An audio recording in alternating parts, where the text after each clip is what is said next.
This meeting is being recorded. Recording in progress, that's okay. So, for this new session about supernovae, I give the micro to Steve. Steve, you can begin. Thank you very much. Hey, first, good evening, everyone, or afternoon, whichever whichever time zone. Before starting, there's something that Francois hasn't mentioned, but I'd like to, that he and the group have just had accepted a paper on the most recent flare in T Corbor. That's again, this will be in the research notes of the AAS.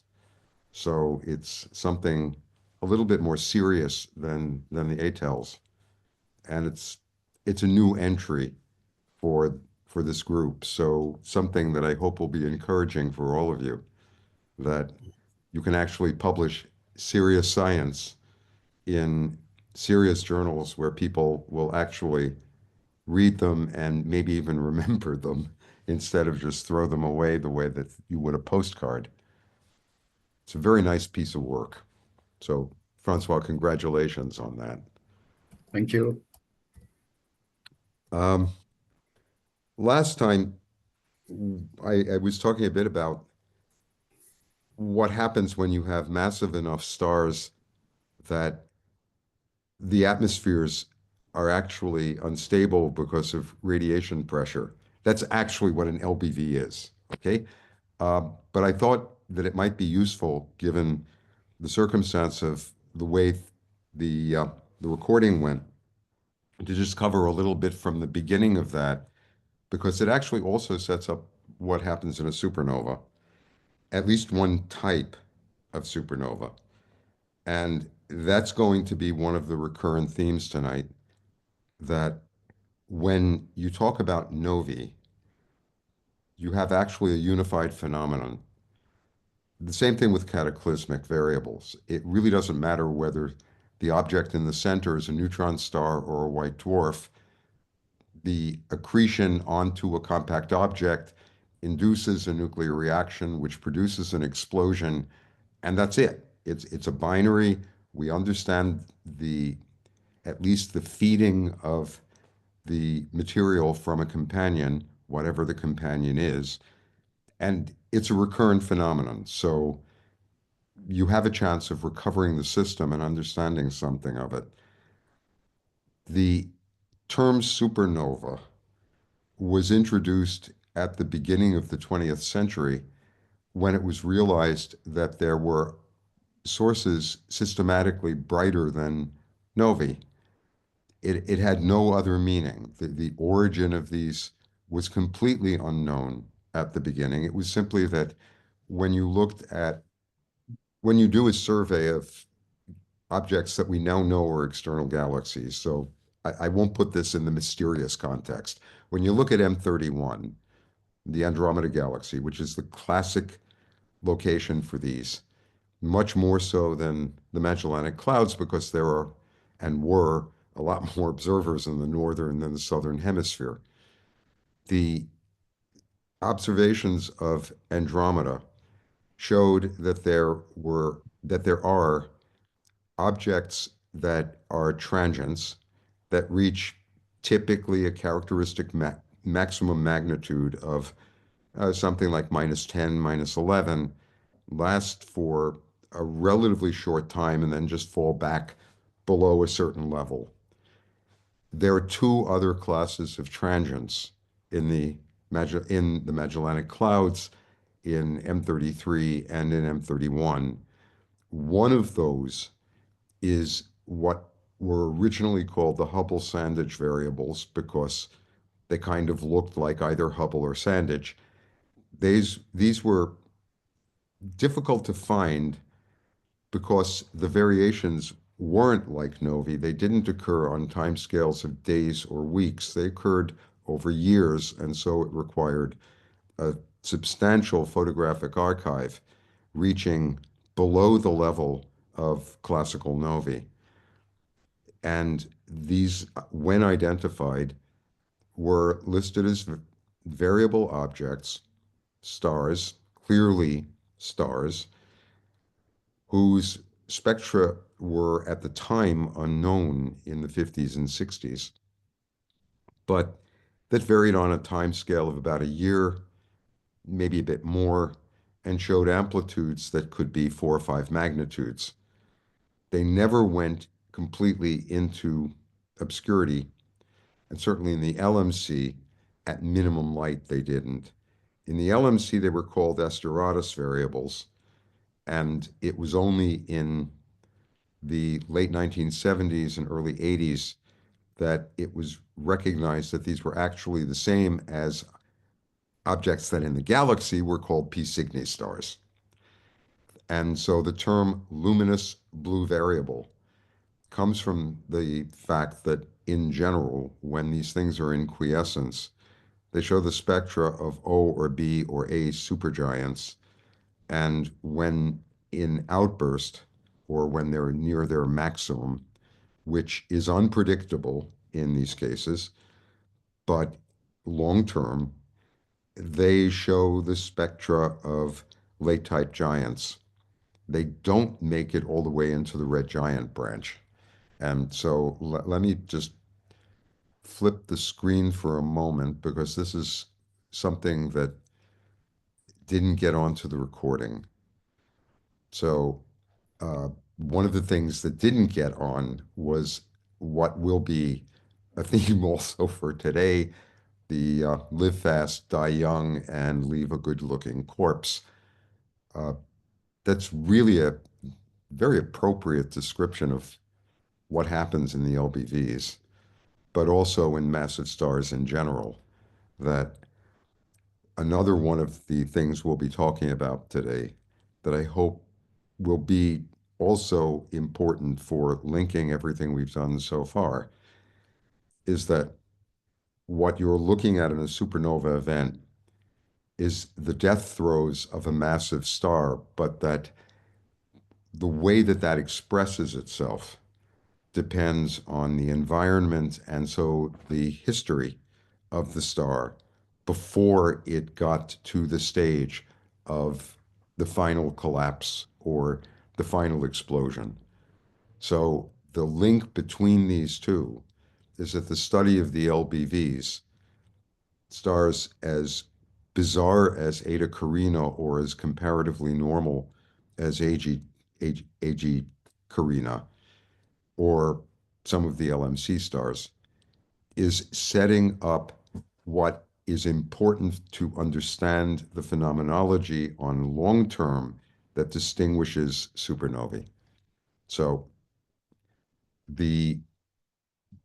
I hope you can see this. This is the original Yes. HR diagram from the paper by Humphreys and Davidson in the late 1970s that brought what was considered a paradox to the fore, that when you look at the massive stars, there are no red giants, that you either have stars that are comparatively near the main sequence, very massive stars on the basis of very simple theory that you can have objects up to 100 or even 300 solar masses on this part of the diagram that are hydrogen core burning, and that when you go below about 30 or 40 solar masses, there's no problem in getting these things over into the red giant stage.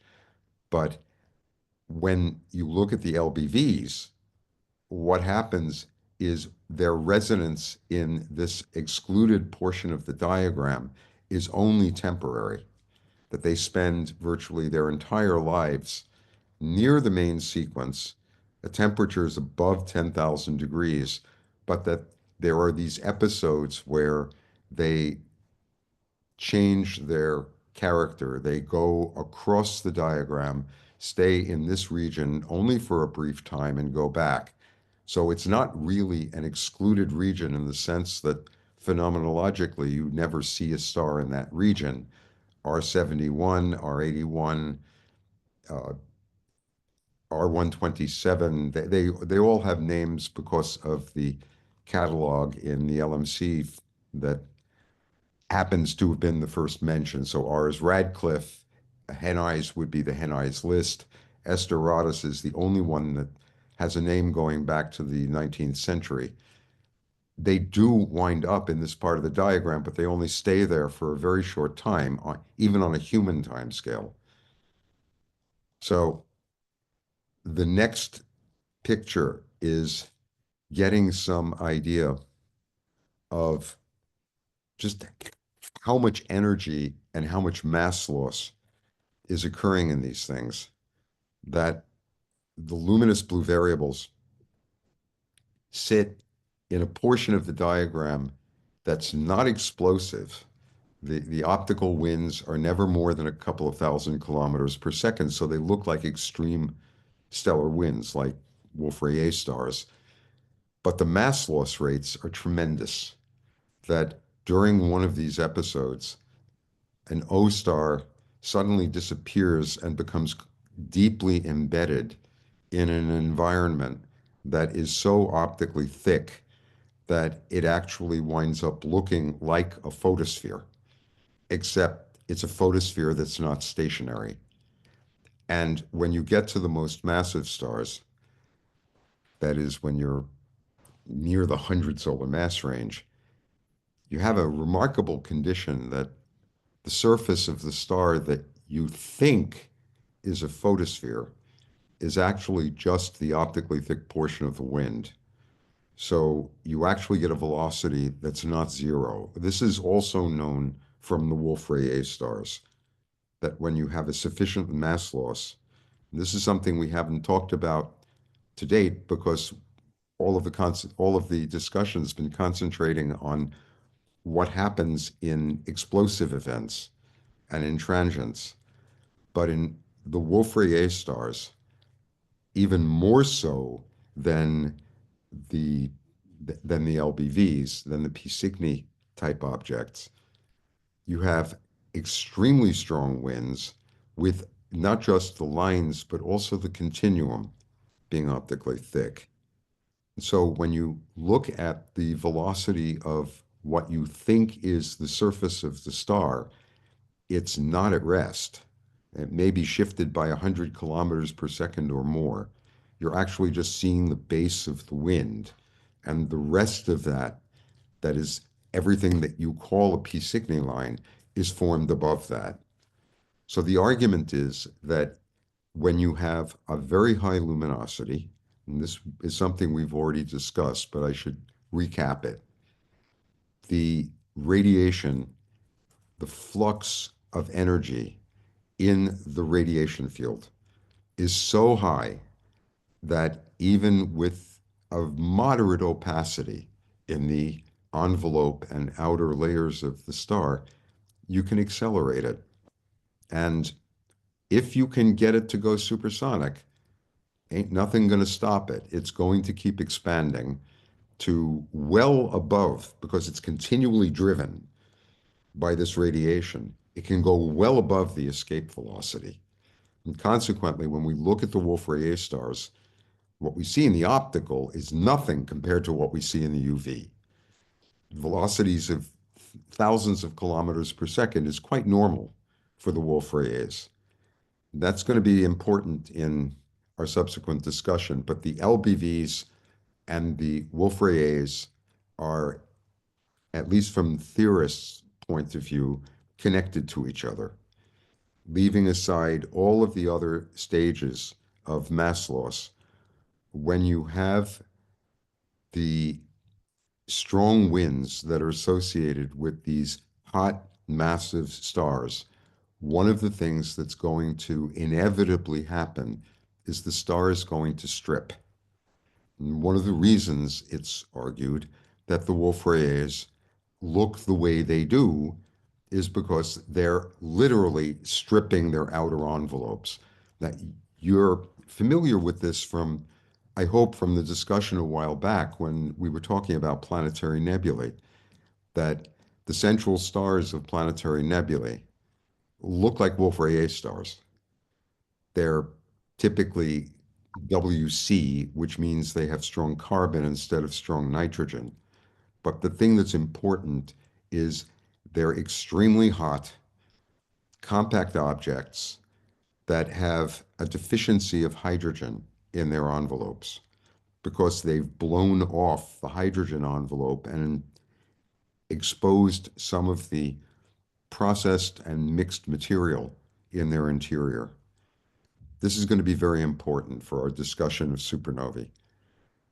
The main, the, the bottom line is that at the end of this stage, because the star's been undergoing nuclear processing for all of this time, the core is building progressively heavier elements.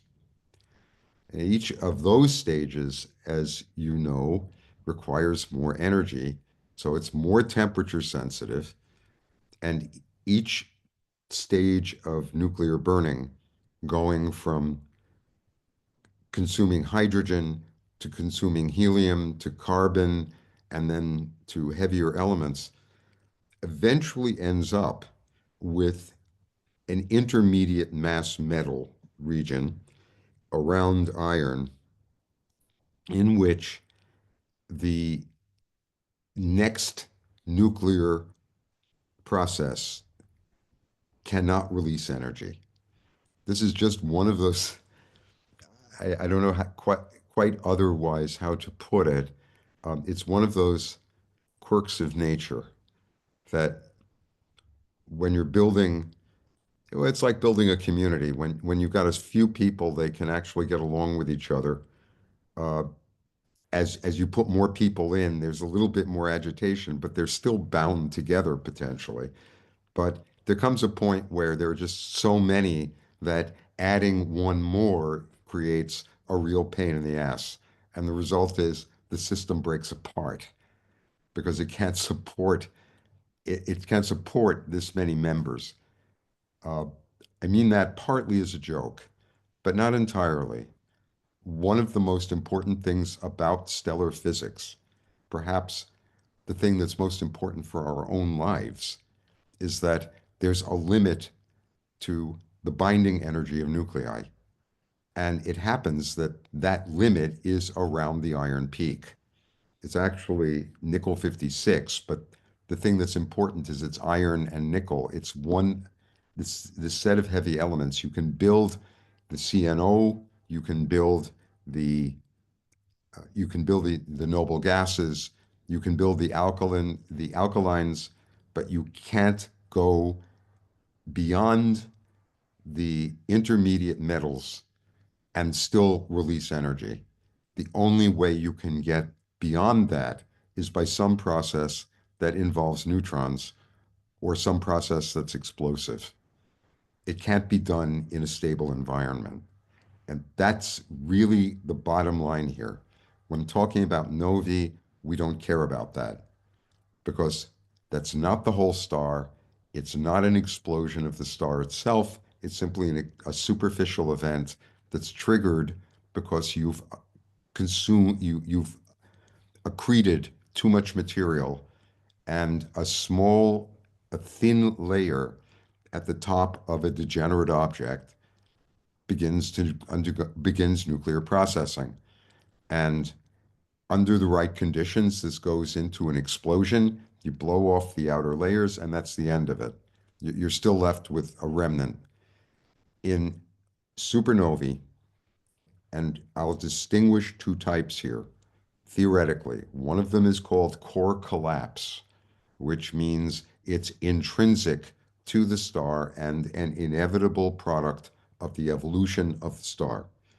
The other is induced collapse, which has to do with being in some condition like a nova environment in which a companion or some external event has produced a critical condition that leads to a collapse.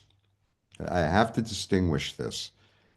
I'm going to spend a lot of time on core collapse because we understand that.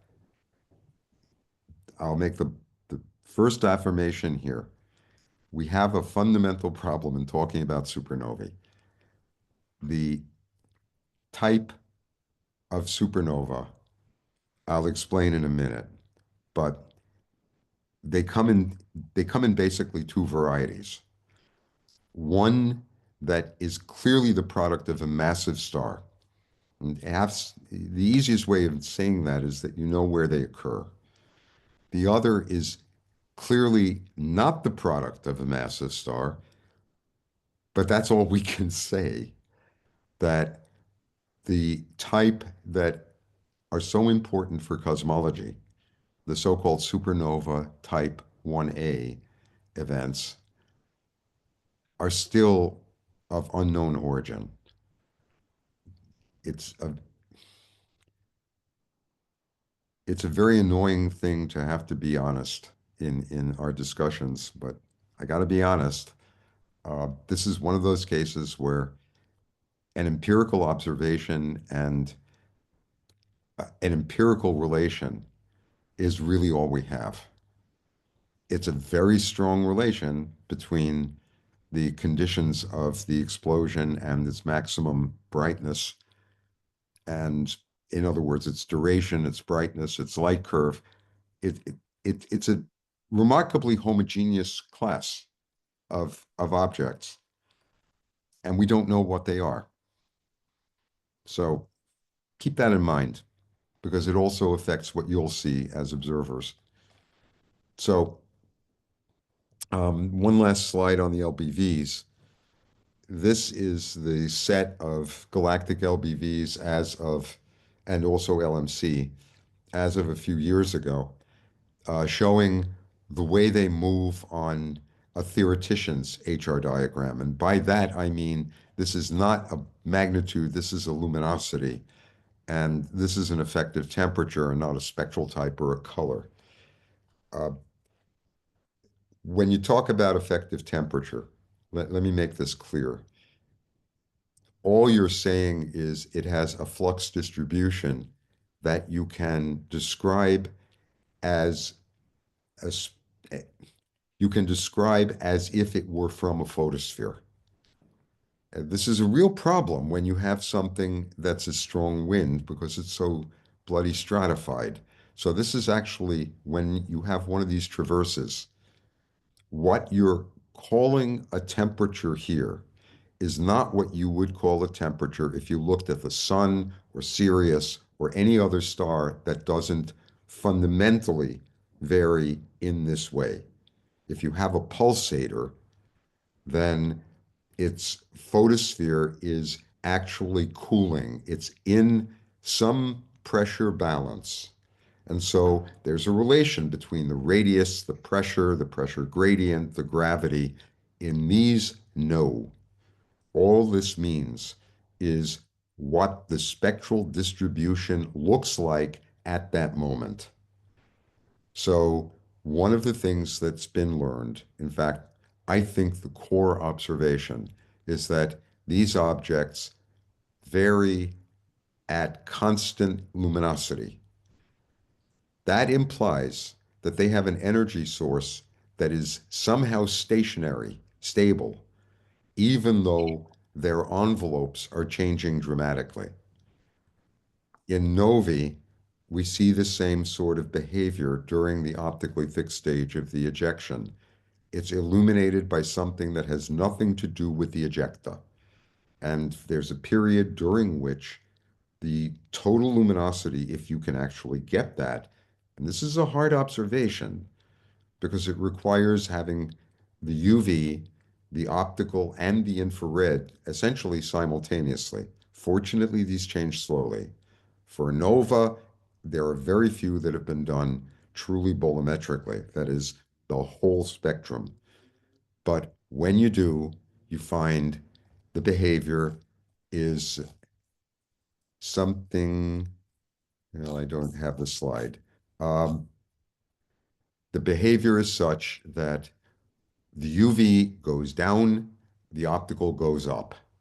So you're getting flux redistribution, but the source, apparently a nuclear source, is such that the total luminosity actually doesn't change. And in novae, the reason you're seeing the ejecta at all is because you got this white dwarf sitting inside. The reason you see a planetary nebula is you have a white dwarf sitting inside. The reason you see these is because you have a massive star at the base of the wind, but these are not detached. Now, the other reason for talking about these again isn't just to fill in what wasn't recorded last time, it's to show this. Eta Carina. There are very few objects that will make strong theoreticians tremble. This is one of them. This is real. This isn't a cartoon. The colors are almost real based on the filters that are going into it. Somewhere inside here, and it is not that bright object, there's a star. Actually, there's a binary. The ejection that you see here is actually about a solar massive material that was ejected about 150 years ago. The structure here is called the homunculus because it sounds good. It sits in the middle of the Carina Nebula, and it's surrounded by rings and light echoes and indications that this was a very violent event. These lobes have been imaged sufficiently with HST. This is an HST image that you can see the expansion for a period of time around the outburst in the 1840s that was observed by John Herschel from the Cape. This was the brightest object in the galaxy. It reached over 10 to the 7 solar luminosities.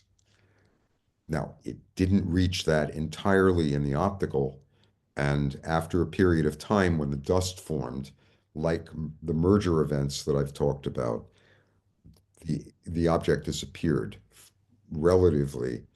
It was visible for a very long time, but its nature wasn't understood until the end of the 20th century, when it was finally realized that this is actually just the most extreme of the galactic LBVs. This is an example of the evolutionary tracks that these stars are supposed to follow. This is just so I can show one example of a calculation. The reason they turn around and this is important for understanding supernovae, is that as the star evolves, take a 40 solar mass star. These are rare relative to 1 solar mass, but who cares? They exist. As the star consumes core hydrogen, it expands, it cools, it goes through several loops as it ignites helium in the core and then goes through shell burning. But something happens as the star continues to expand. Remember, if you have a massive enough star, it's losing mass all the time. But the mass loss rate changes as the star moves across the diagram, because here the radius is larger, so the surface gravity gets lower. And at the same luminosity, this acceleration from radiation becomes progressively more effective, and it progressively strips the star, so that they're leaving aside the excursions, which are an instability. The thing that's important here is they turn around because they've been stripped. You no longer have the photosphere occurring in the optical. As you strip progressively more of this star, it moves progressively further into the blue and eventually winds up in the region that we know as the Wolf-Rayet stars. The part of the star that you're losing in this theoretical construct is the part that's rich in hydrogen because it hasn't undergone nucleosynthesis. it's the surface and the outer envelope of the star. By the time you get into the Wolf-Rayet range, which means surface temperatures of 50 or 60,000 Kelvin equivalent, those those stars have strong winds, extremely high velocities. They're being driven from the ultraviolet, so they're driven by resonance lines, where here you're not driving by resonance. These are very strong winds and by radiation pressure, but they're from low ionization lines. These are from the most efficient absorbers, namely carbon-4, silicon-4, oxygen-5, and 6, abundant species that have very strong absorbers right near the peak of the radiation field. So these stars continue to strip, and eventually they wind up in this final state at which, during this whole time, they've been processing material in their cores, going to progressively heavier elements. This is the setup for supernova.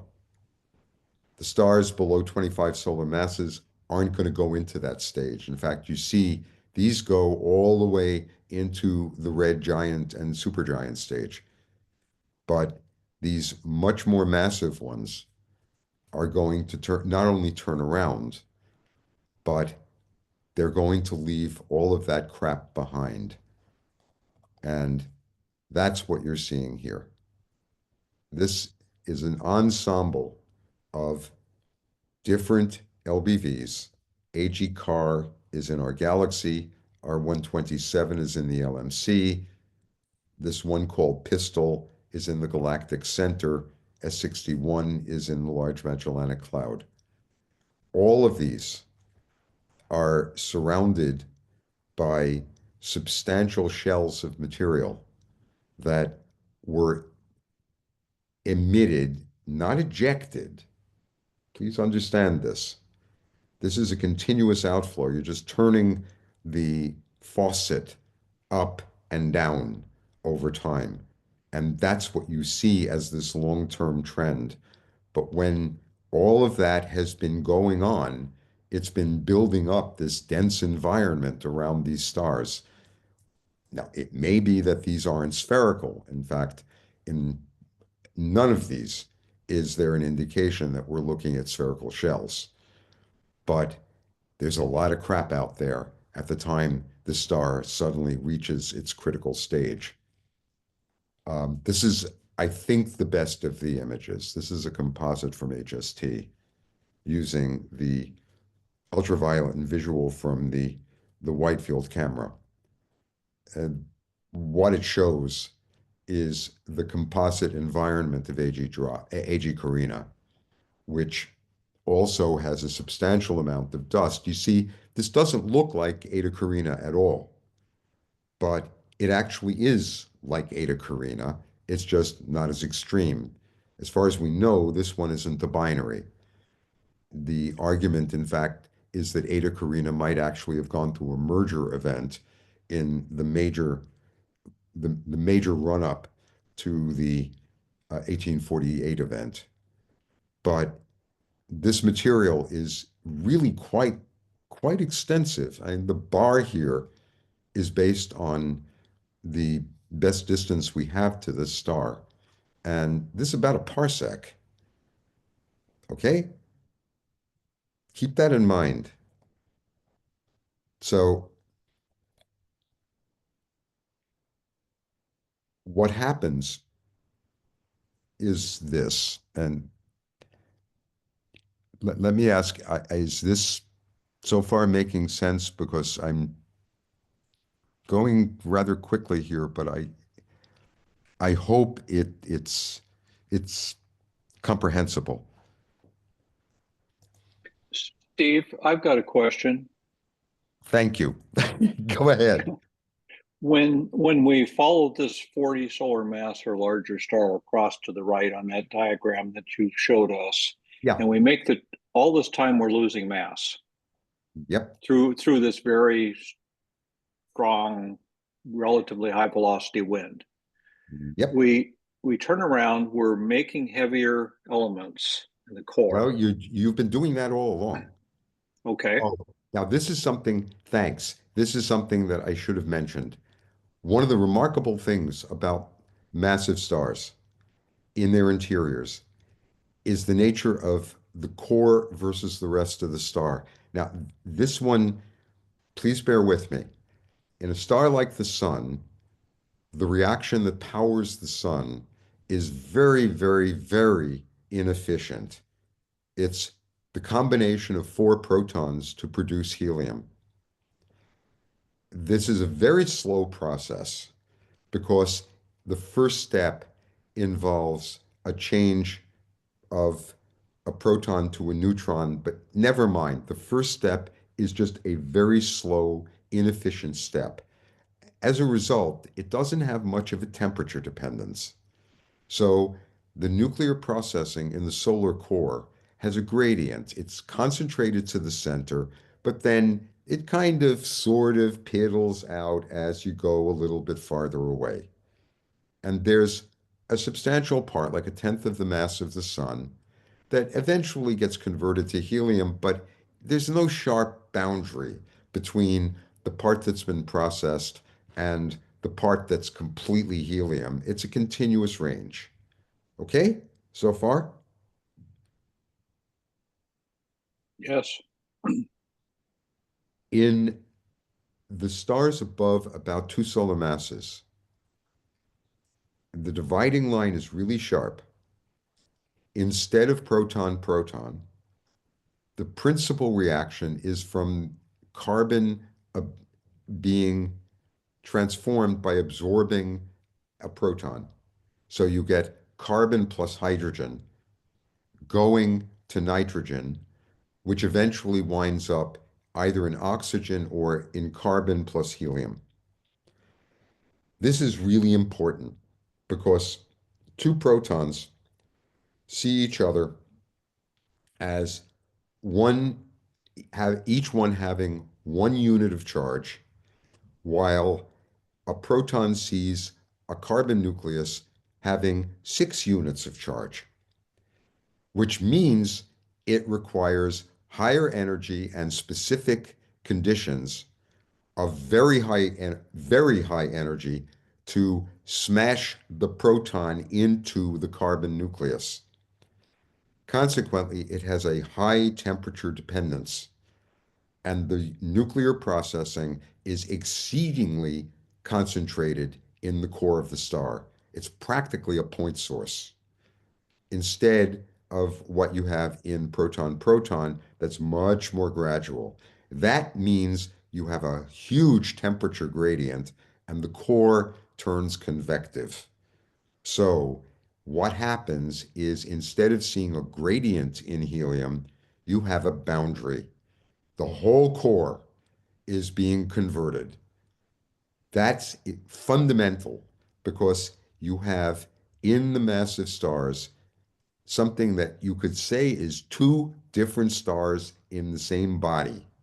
You got the outer part, which is evolving in reaction to the luminosity of the core, and the core, which once you get into this part of the diagram, doesn't even know about the overlying mass. The temperature dependence of the reactions is so steep that even the slightest change in the upper mass isn't felt. Okay? Consequently, you could strip most of the mass of the star and the core would still burn at about the same luminosity. This is one of the most remarkable parts of it.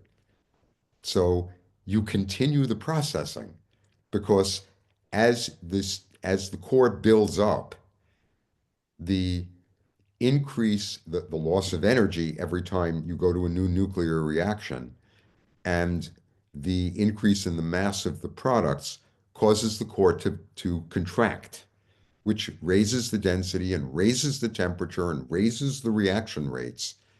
And so you pass from burning, for example, carbon and going to magnesium and silicon, and pass from that to processing silicon and processing heavier elements and eventually reaching iron. And you do that all of the while you're stripping the star. So the reason the luminosity remains constant is because there's this balance between the wind carrying away energy and the core continuing to produce. But the core continues to burn and the composition continues to change to the point where it reaches the critical iron component. And at that point, it can't do any more. The only thing that it can do is continue to lose energy. If you have a self-gravitating object that loses energy, it has only one possible outcome. It contracts. And the increase in density means that the local gravitational acceleration, the rate of fall, goes from contraction to a collapse. The other thing that's exceedingly important is that as the density goes up and the temperature goes up, you start having losses from neutrinos. And since the star is essentially transparent to those, you've suddenly turned on a refrigerator in the core. The core cools, not, I won't say instantly, but it cools in matters of seconds, where all of these other processes have taken between multi-millennia and years or even weeks. The emission of the neutrinos from the core signals the collapse, and that's why we call these core collapse. The core has no alternative but to compress. The neutrino emission rate goes up, the core continues to collapse, and there's only one of two possible outcomes available to it. If the mass were high enough, one thinks it's going to go into a black hole, and that is, it goes into an event horizon. If the core can reach a nuclear equilibrium, in other words, it reaches nuclear density, if its mass is less than a couple of solar masses, it'll form a neutron star. And in that process, that is the process of the core suddenly stopping, you can imagine that this is the same thing as having somebody hit the ground, that the envelope that now has no pressure support or very reduced in the outer part and none in the inner part is collapsing toward the core. It's just infalling. The result of that is a compression. And that compression is where, from this point on, everything that happens in a supernova is not what happens in a nova. That everything I've described, first of all, is destructive. Supernovae are not repetitive. That was one of the more important discoveries of these surveys, that when you saw these events, they were singular events where you could have a nova repeating, and obviously variable stars repeat. But the other is that what's happening, let me go to a cartoon here so I can draw this. So let's go to a different screen. Okay, what's actually happening is here you have the proto-neutron star sitting in the base. The envelope here is, say, different radii, different shells, where here we have the radius, and this is the trajectory of these infalling objects, these infalling shells as a function of time. This literally bounces. The result being that each one of these winds up hitting that giving you now a shock that's going to propagate outward.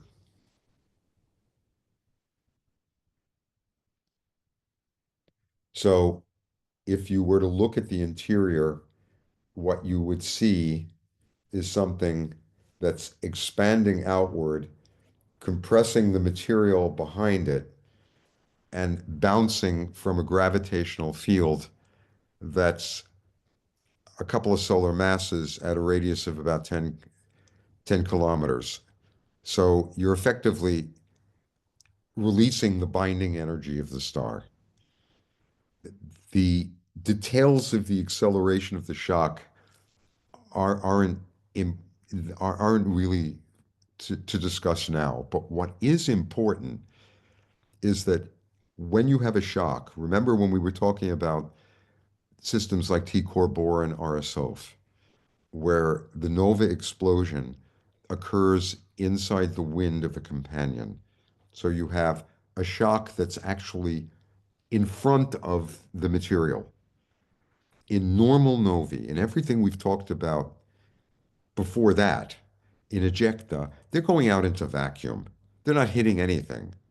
So what you're seeing is just gas that's been blown out into space that's cooling. It's losing energy, and so the lines are going to systematically change. Here, you don't have that. You've got temperatures here that can get above 10 to the 10 Kelvin.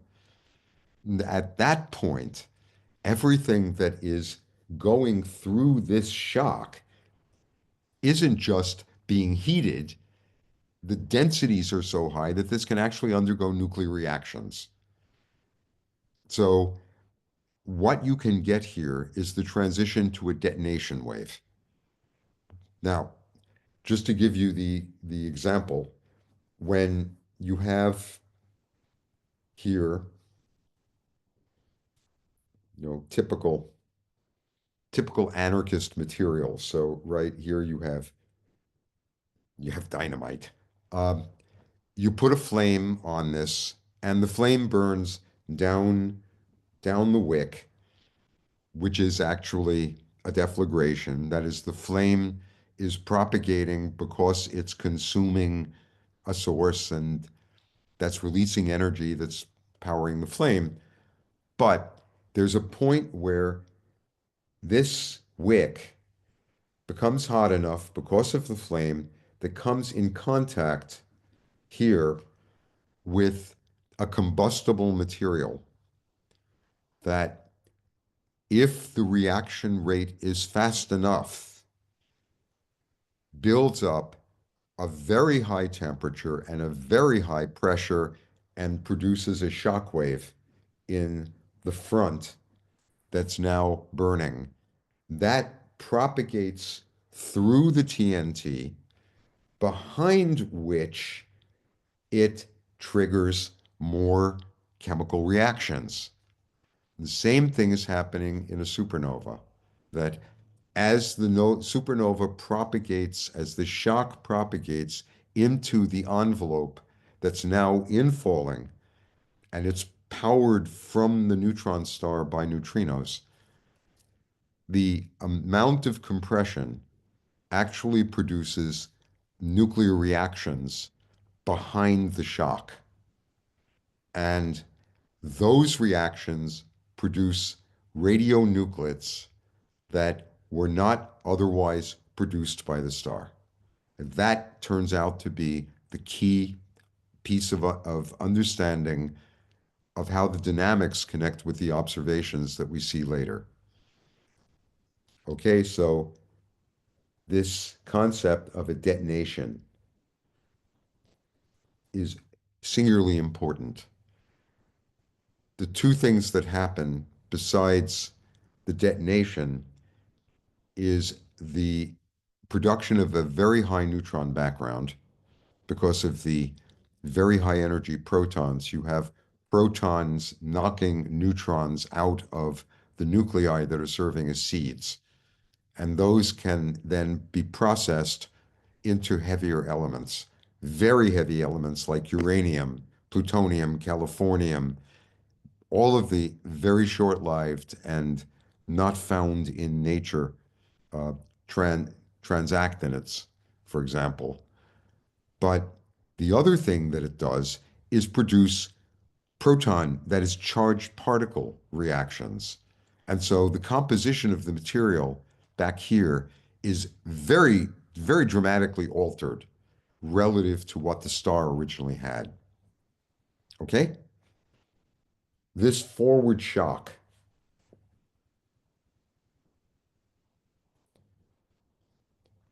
also produces ahead of it something that we talked about for the giants, namely a radiative precursor. This region is ionized, but this is deep in the envelope of the star. So you have inside the star this shock that's propagating outward that in front of it has a photoionized region. And that reaches the surface before the physical shock reaches it. So you have this ionized region that's already present, a photosphere that begins to heat, and then the shock passes it. And what we see is the shock, and it's very similar in that very basic way to what a classical nova would show. So far, okay? Because the difference is, remember, you've destroyed the star. There are all sorts of additional things that happen. It's not worth going into those right now, unless you want to. But the thing that's important to know is that the shock was powered by this bounce, and then subsequently has to be reaccelerated. But in that acceleration, you get velocities when the shock finally reaches the outer layers of the star that can be 1/10 of the speed of light. 15,000 to 30,000 kilometers per second are not unusual figures for the velocity measured either from the widths of lines or from p Cygni lines.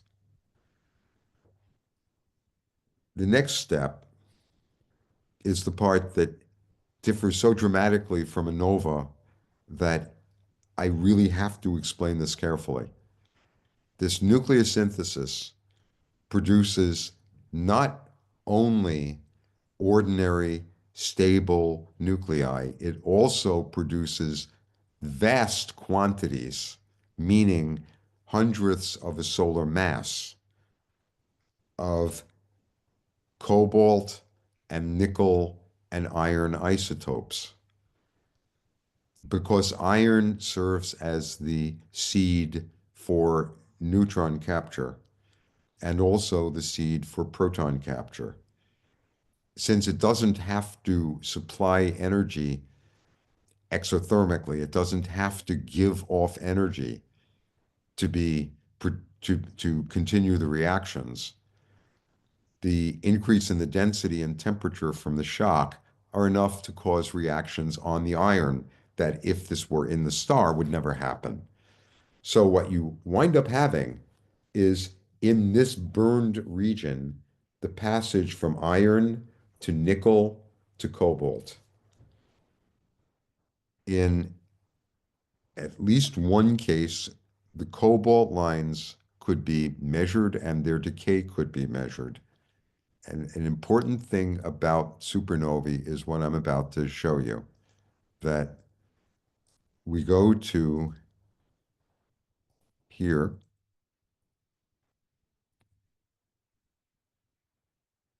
this set. These are light curves of supernovae, of which the important feature is this long power law type decay that has a characteristic time scale of order a couple of months. This turns out to be the decay of a cobalt isotope. Fits perfectly. The original idea on seeing these light curves. And this is not a 1A. These are core collapse. And there's a comparison with 1987A because that happens to be the supernova poster child, like Eta Carina is for the LBVs. But back in the 60s, when it was first realized that supernovae had this long tail and that they also showed characteristic decay times even in the transition from optically thick, it was originally thought that this might be Californium. The reason was a coincidence that the decay time was about right, and the nuclear tests in the Pacific had just been done. So Colgate and Hoyle and Fowler and others pointed to the fact that radioactivity would be able to power this decay of the ejecta. In the end, it doesn't really matter which it is. It matters that the difference between a supernova and a nova is that the light curve is coming from an internal energy source. That is produced in the shock, in the inner part of the envelope. And the part that we can learn from the light curve is also something we can learn from looking at the spectra. That the more effectively you mix the radioactive material, the more effectively you can bring it to the surface, the more different the temperature will be in the star. And the deeper it is, the more it's going to serve as an internal power source. And it won't simply radiate away when the outer envelope turns optically thin. So to try to explain what's going on here, the curves that you're seeing are spectra. Let me see if there's a way here of, okay, this may be over-reduced, but they're low-resolution spectra anyway, so who cares? Um,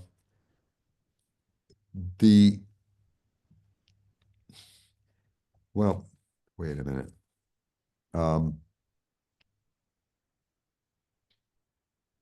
No, this is the one case I want to talk about later.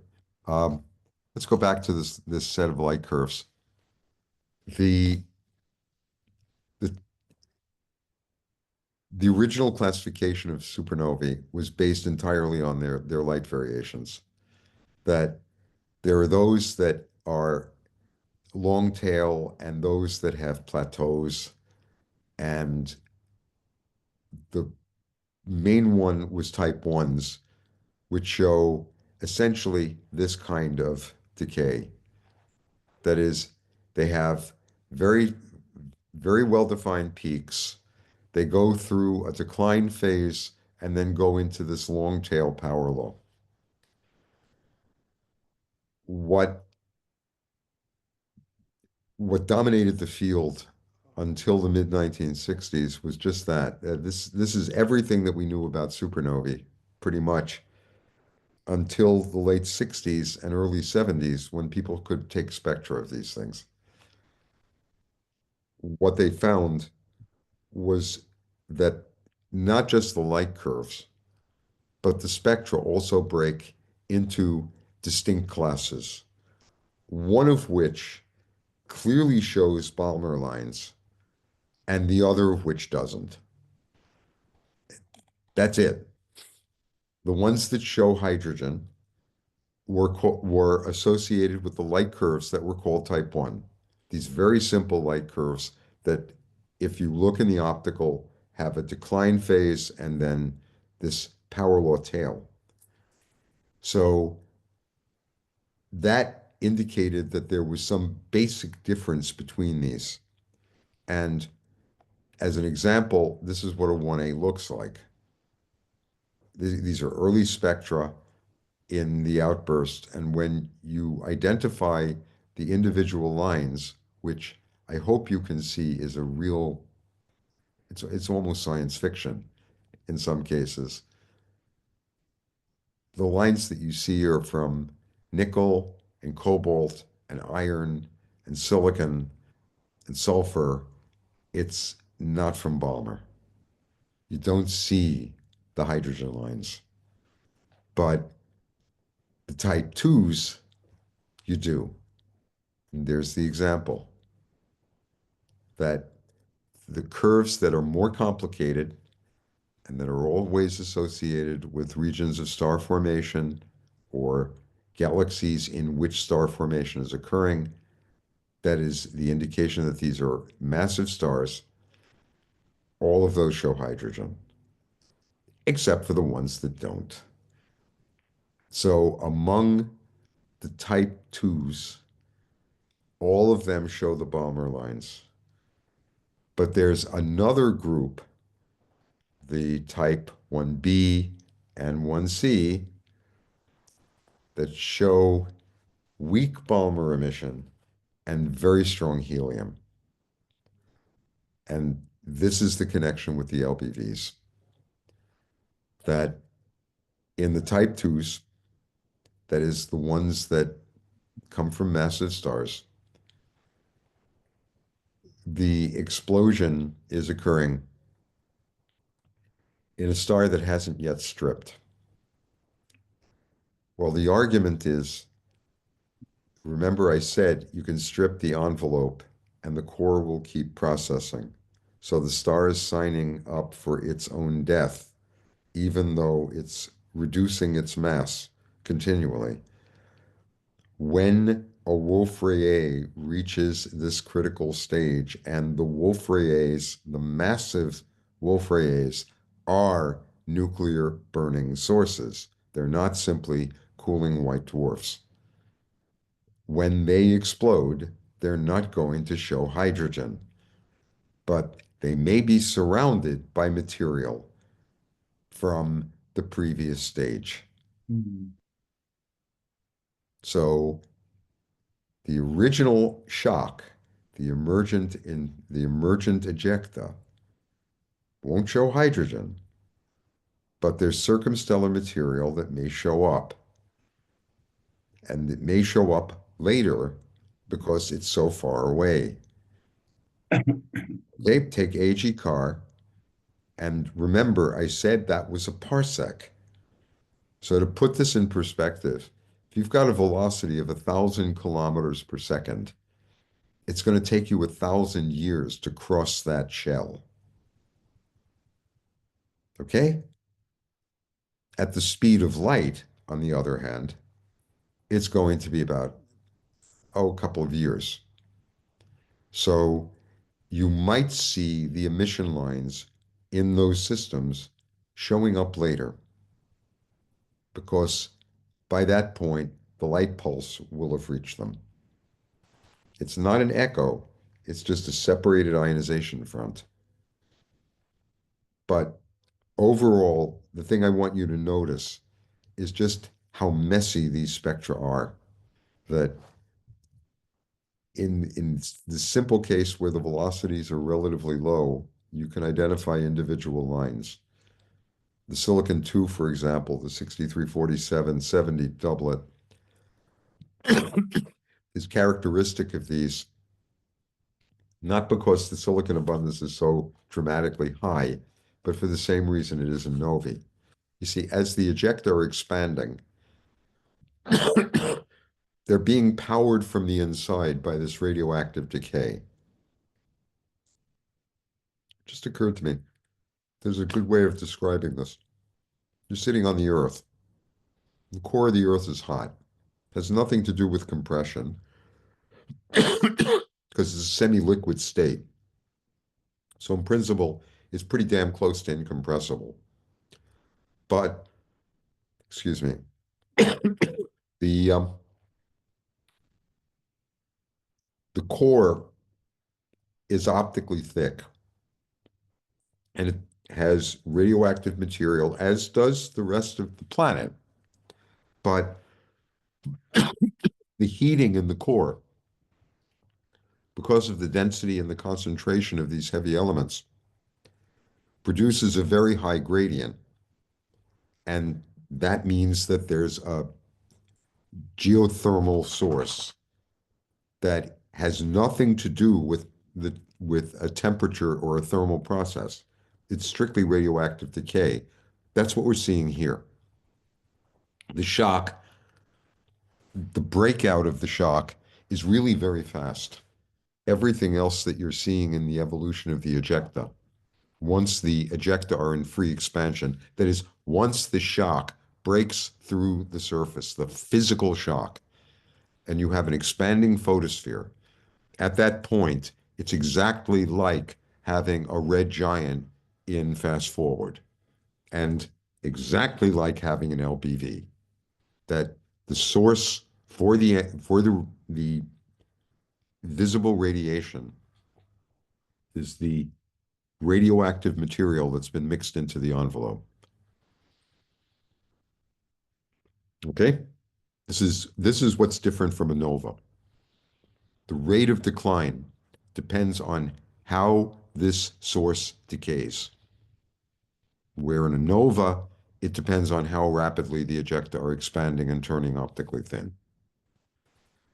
The result is that this can remain bright and effectively hot for a much longer period of time, can remain luminous for a much longer period of time. The amount of material that's been converted into these heavy elements, into the heavy radioactive elements, is the thing that determines with this maximum velocity from the explosion, the rate at which the light declines. So what you're seeing in these spectra is the first stage of the expansion, when the brightness, the peak of the supernova flux distribution has shifted into the visible.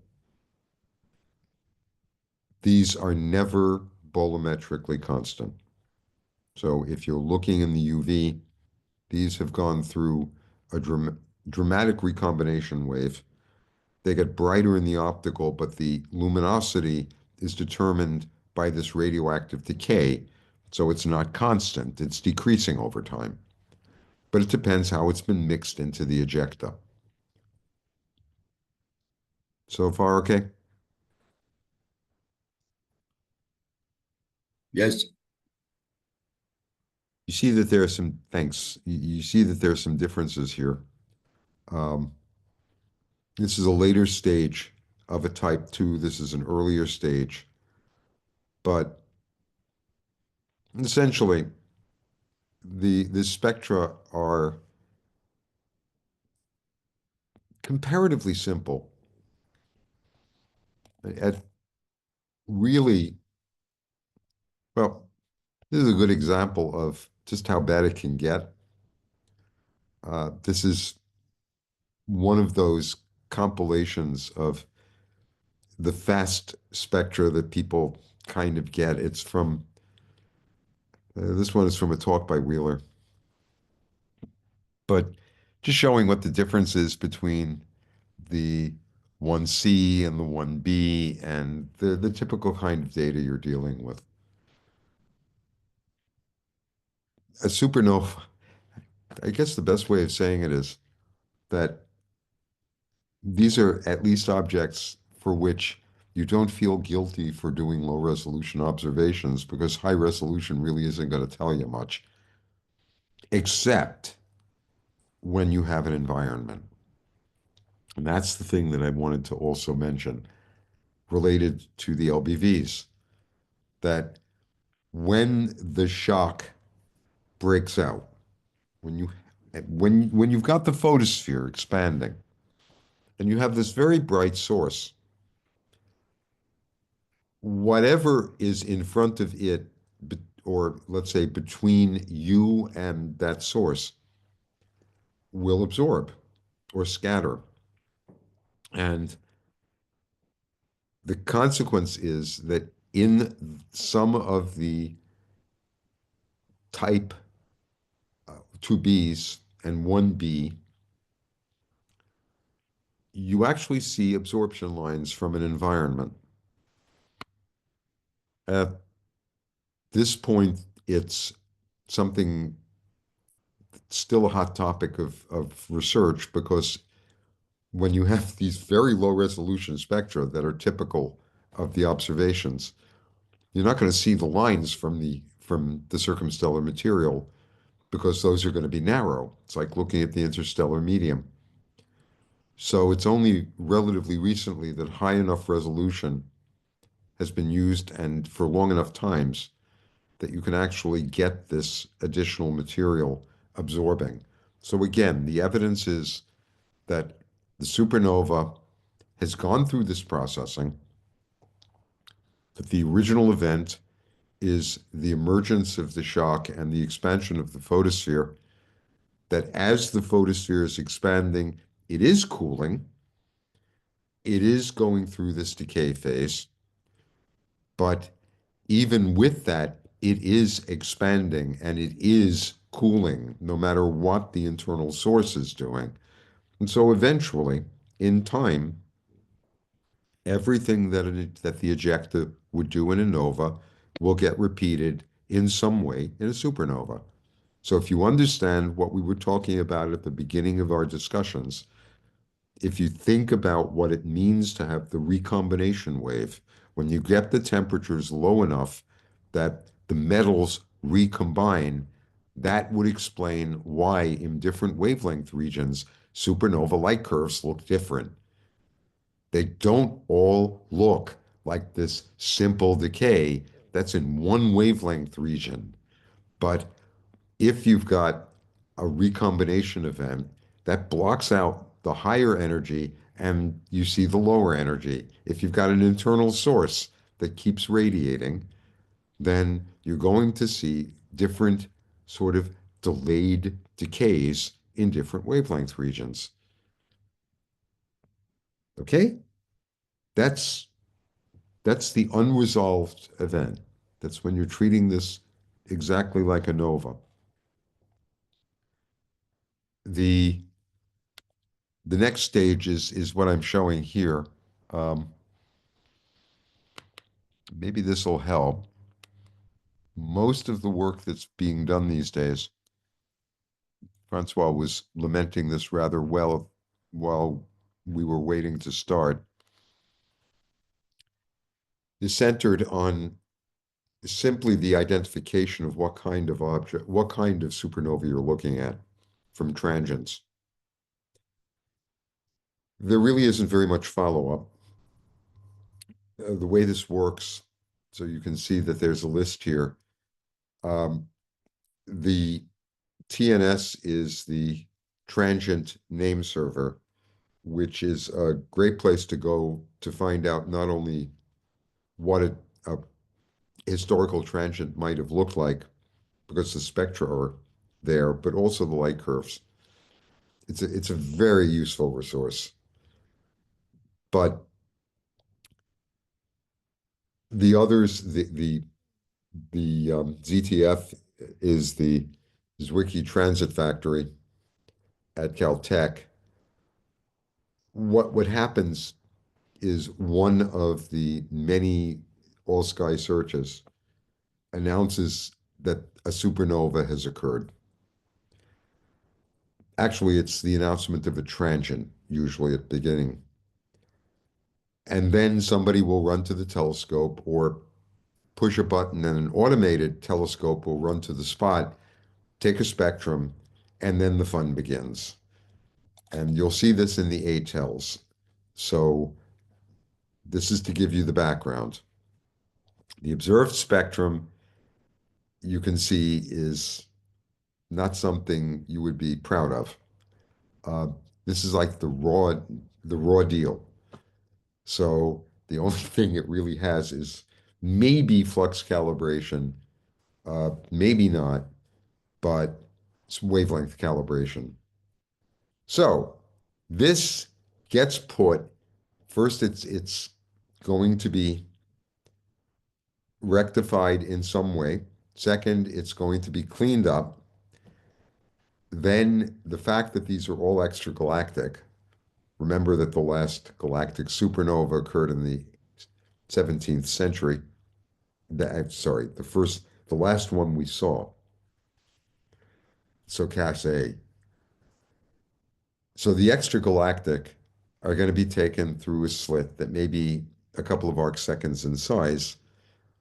And at the LMC, 1 arc second is about a parsec. At the distance to Andromeda, it's about 10 parsecs. So even if you've got really good seeing, you're going to have contamination. So you take a spectrum of the host galaxy. You may or may not have some extinction, depends on the kind of galaxy, but you can throw that in too.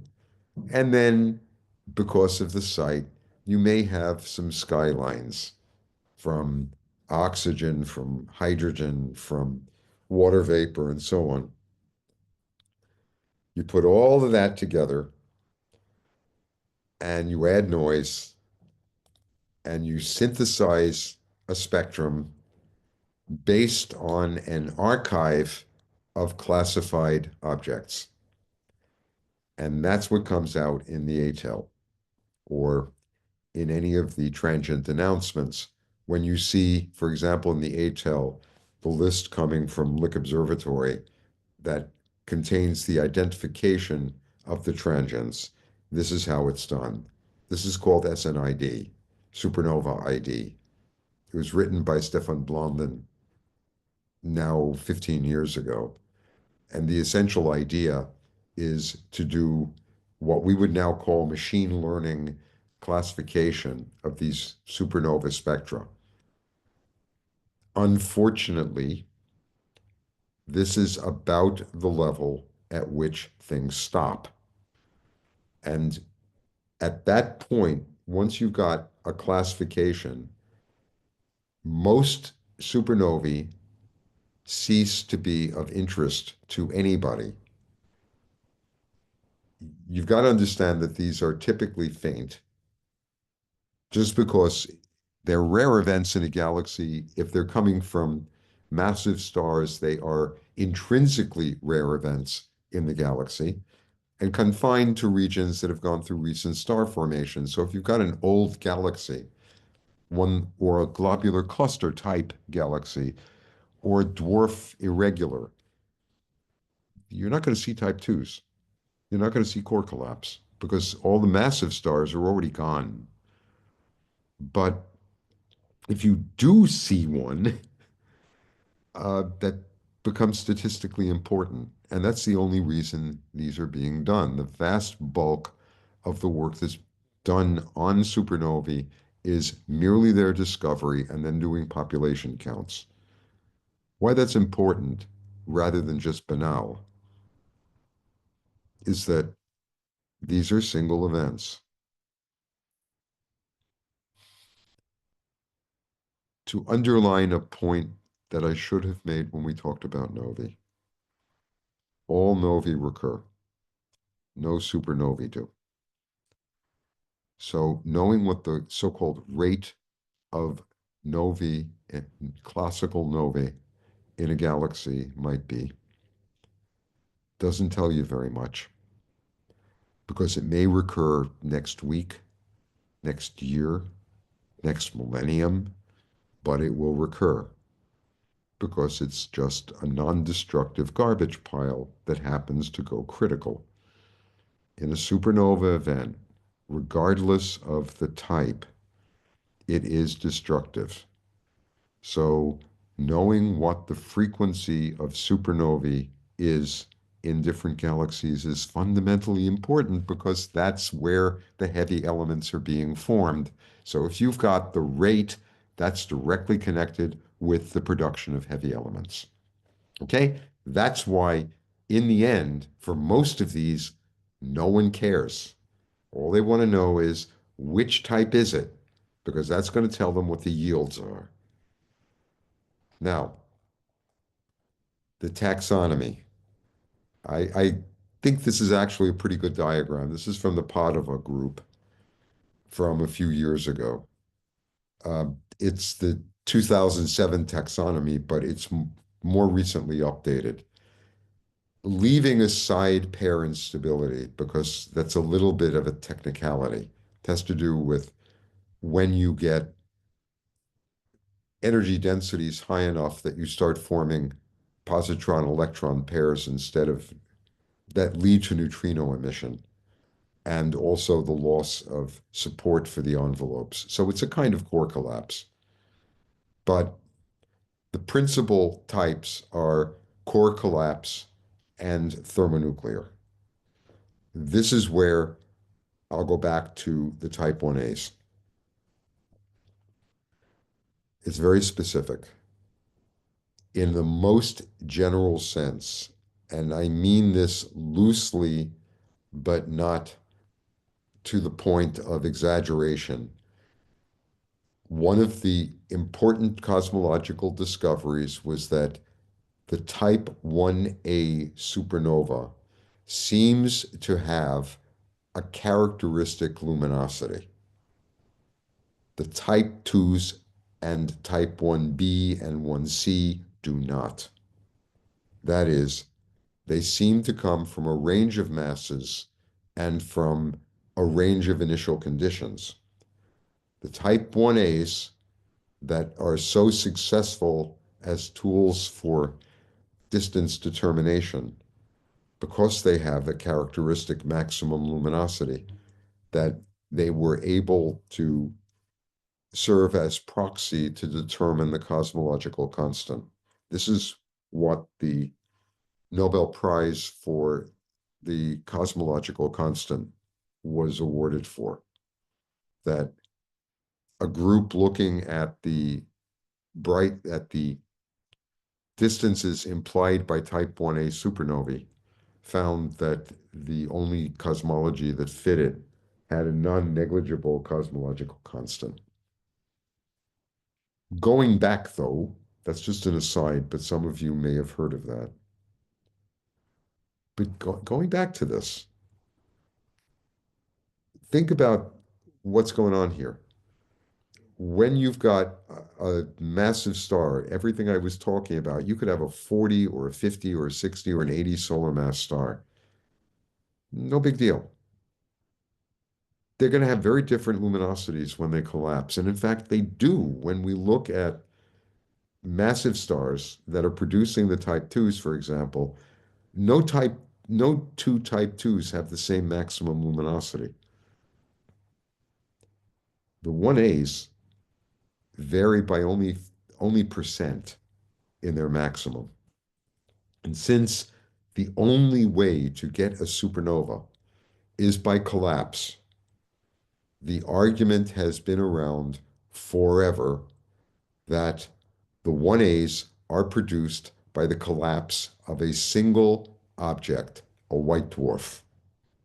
The reason behind that is the piece of physics that governs degenerate star evolution. White dwarfs have an absolute maximum mass, beyond which they collapse if you try piling material onto them. That mass is quite low. It's about 1.4 solar masses. It's called the Chandrasekhar limit. It's the same thing that leads to the formation of the stars in the center of planetary nebulae. And it's the same thing that governs which types of white dwarfs you're going to find in nova systems and cataclysmics. But why I'm mentioning this is that there's another difference between the two sides of this diagram. These buggers are intrinsic. Remember, the star is killing itself. It's producing the nuclear fuel. It's continuing to process that fuel. And eventually it finds itself in a critical condition. The type 1As are induced. What it is that's inducing it is what we don't know. But these show a limited range in maximum brightness. Now, let me make this clear. They are not absolute standard candles. They're not, we're not talking about Cepheid variables, because this is a catastrophic situation and it's extrinsic. The conditions on the white dwarf may be different from one of these events to another, but it's the statistics that matters. In this case, the maximum luminosity of these is about 10 to the 51 ergs, or the amount of energy released, which means this is like taking a 1 or 1.5 solar mass star and extracting all of the rest energy out of that. It's not a massive star. It's the remnant. And that is also consistent with the lack of hydrogen lines. Nonetheless, whatever's producing these, they're very bright. They're not that fast. They have unique light curves. And consequently, in this rush to understand the production of the elements and to have cosmological standard candles, once you know that you're looking at a supernova 1A from a transient, the condition here, this taxonomic classifier, this automatic classifier, tells you whether this is before, at, or after peak brightness. It doesn't do that by calculating the light curve and then calculating a spectrum that corresponds to that. It goes into an archive and it's its own database, just the way the machine learning is supposed to do, and pulls out the spectrum that looks closest to this when you use all of these other factors, the host galaxy, possible dust, sky contamination, and any interstellar absorption or the atmosphere and noise, you put all of those together and then you try matching this spectrum with some other in the archive. That other will be a type to be 1B, 1C, 1A, or it will be, and rather, it'll be identified with a time. So you can say, this is a type 1A 5 days before peak. Okay, that's it. Once you have that piece of information, you can extend through the light curve what the peak brightness is going to be. You have from that some indication of what the mass of the object might have been. You know its location in the galaxy, as long as you can resolve the galaxy. And so you can put that in some model for the star formation or the propagation of the metals produced in these explosions, and you're done. That's it. That's end of question. This is the distribution that you get as a function of the type of galaxy. This is from Wheeler. This is actually very important. So I'll spend a moment on it. The type 1As are what I was talking about. And you see that it's almost the same across all the galaxies. This is a cumulant frequency. Okay? It's really quite remarkable because that says that it can't be, if the rate here is the same in elliptical galaxies as it is in spiral galaxies, especially type SB, which is sort of us, and it's the same as in irregular galaxies, something's really different here because it can't be massive stars. That is very simple. There aren't any here. And you see that because the 1Bs, which I said were hydrogen stripped, and the 2s are there in the spirals, but they're not there in the ellipticals. So, step 2, 1As and all the others are from two different categories. One of them is intrinsic and has a whole range of phenomenology and is definitely therefore worth studying for that reason. The 1As are used entirely for their cosmological consequences. Now, in the future, it will be possible to see the gravitational wave emission from one of these events. Disturbingly, no recent example has occurred. So we don't know what the waveform is going to look like other than theoretical models. Okay, so we finally come to the one event that we can point to with absolute certainty and say, we know everything about this bugger. Supernova 1987A in the Magellanic Clouds occurred in the vicinity of 30 Doradus, which is the most massive star-forming region in the local group. It's remarkable for another reason. And this is where maybe your interest will come in as well.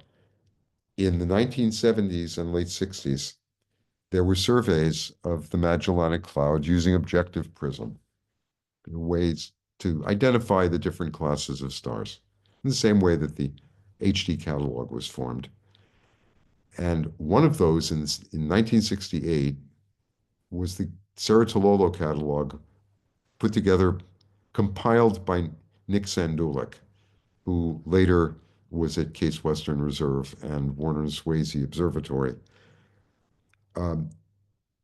Nick is also famous for the discovery of the mini quasar SS433, but that's a separate story.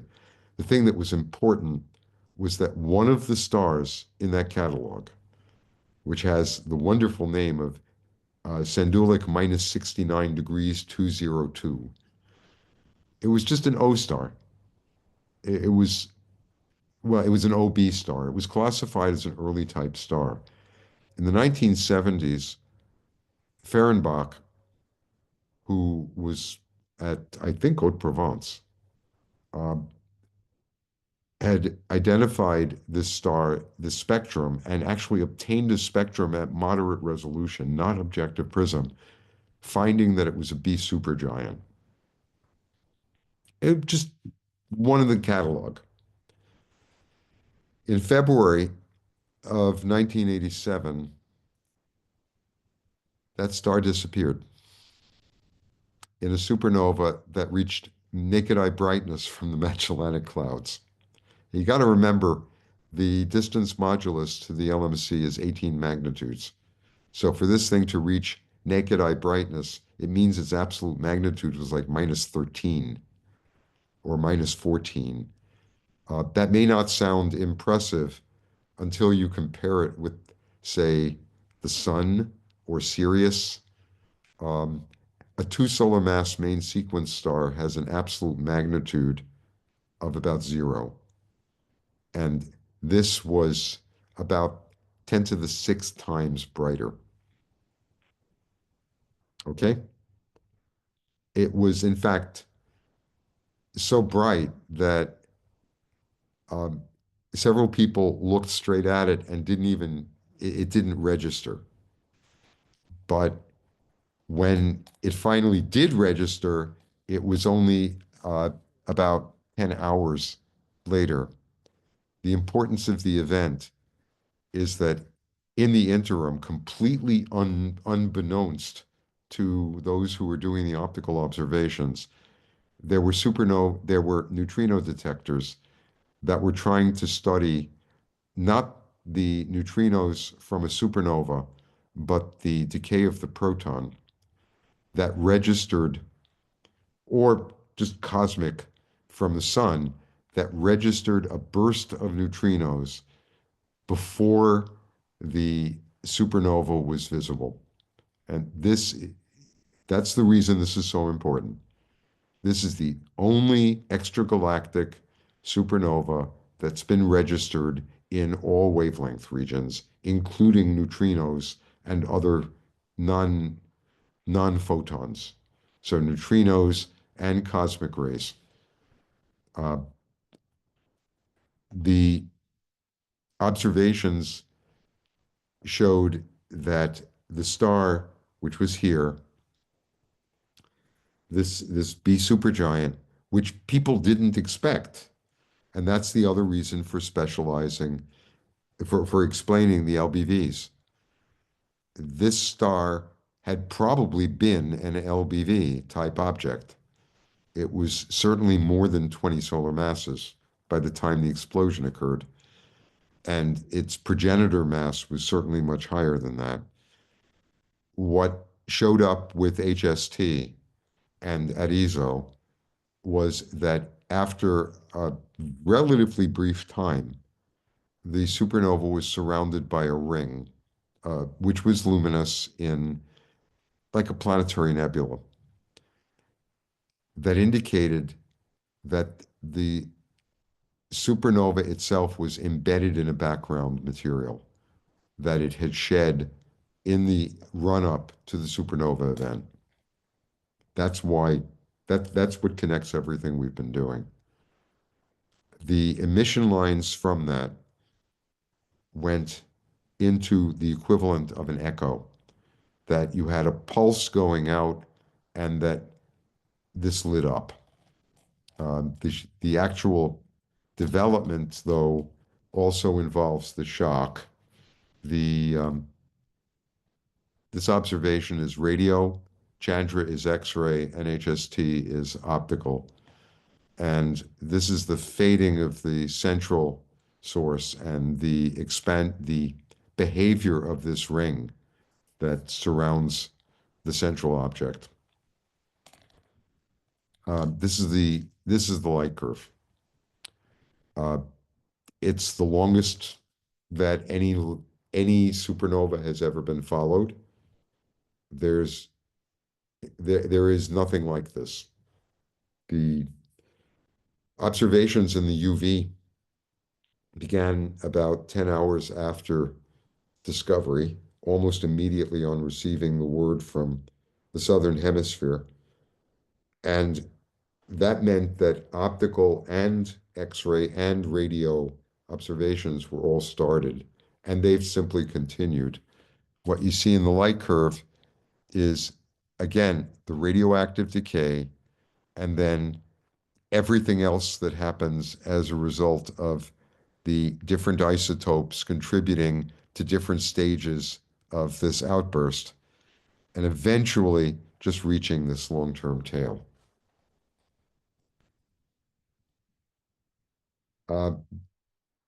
This is the supernova. This is the most recent observation from JWST. It shows the shock, shows the inner ejecta, and it also shows this extended region that looks just like a planetary nebula. That's the old wind from the precursor of the supernova.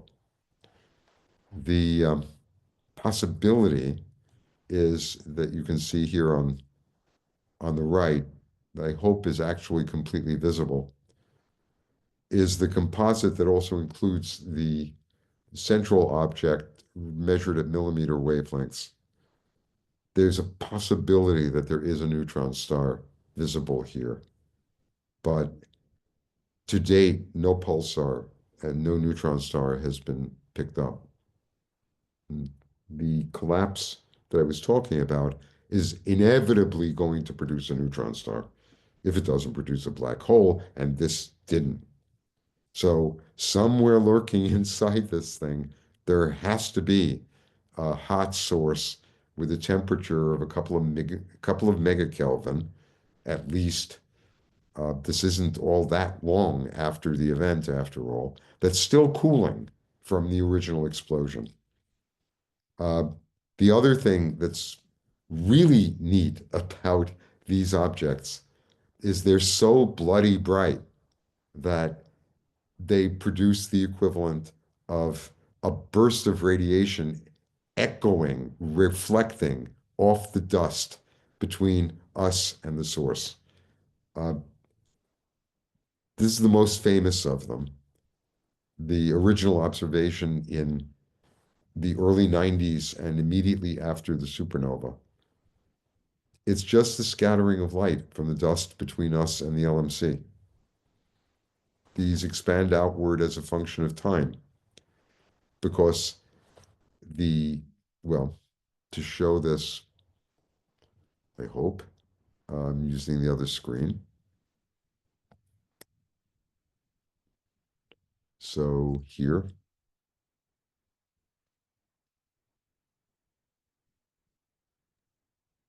yes.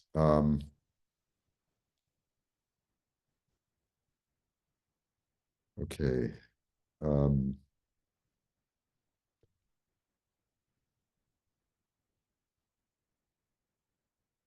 So what happens in this so-called light echo is that you have the source that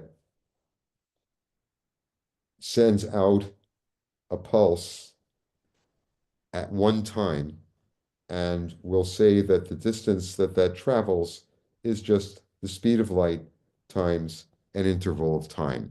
Okay? But this point, and so point A and point B, where vous êtes ici,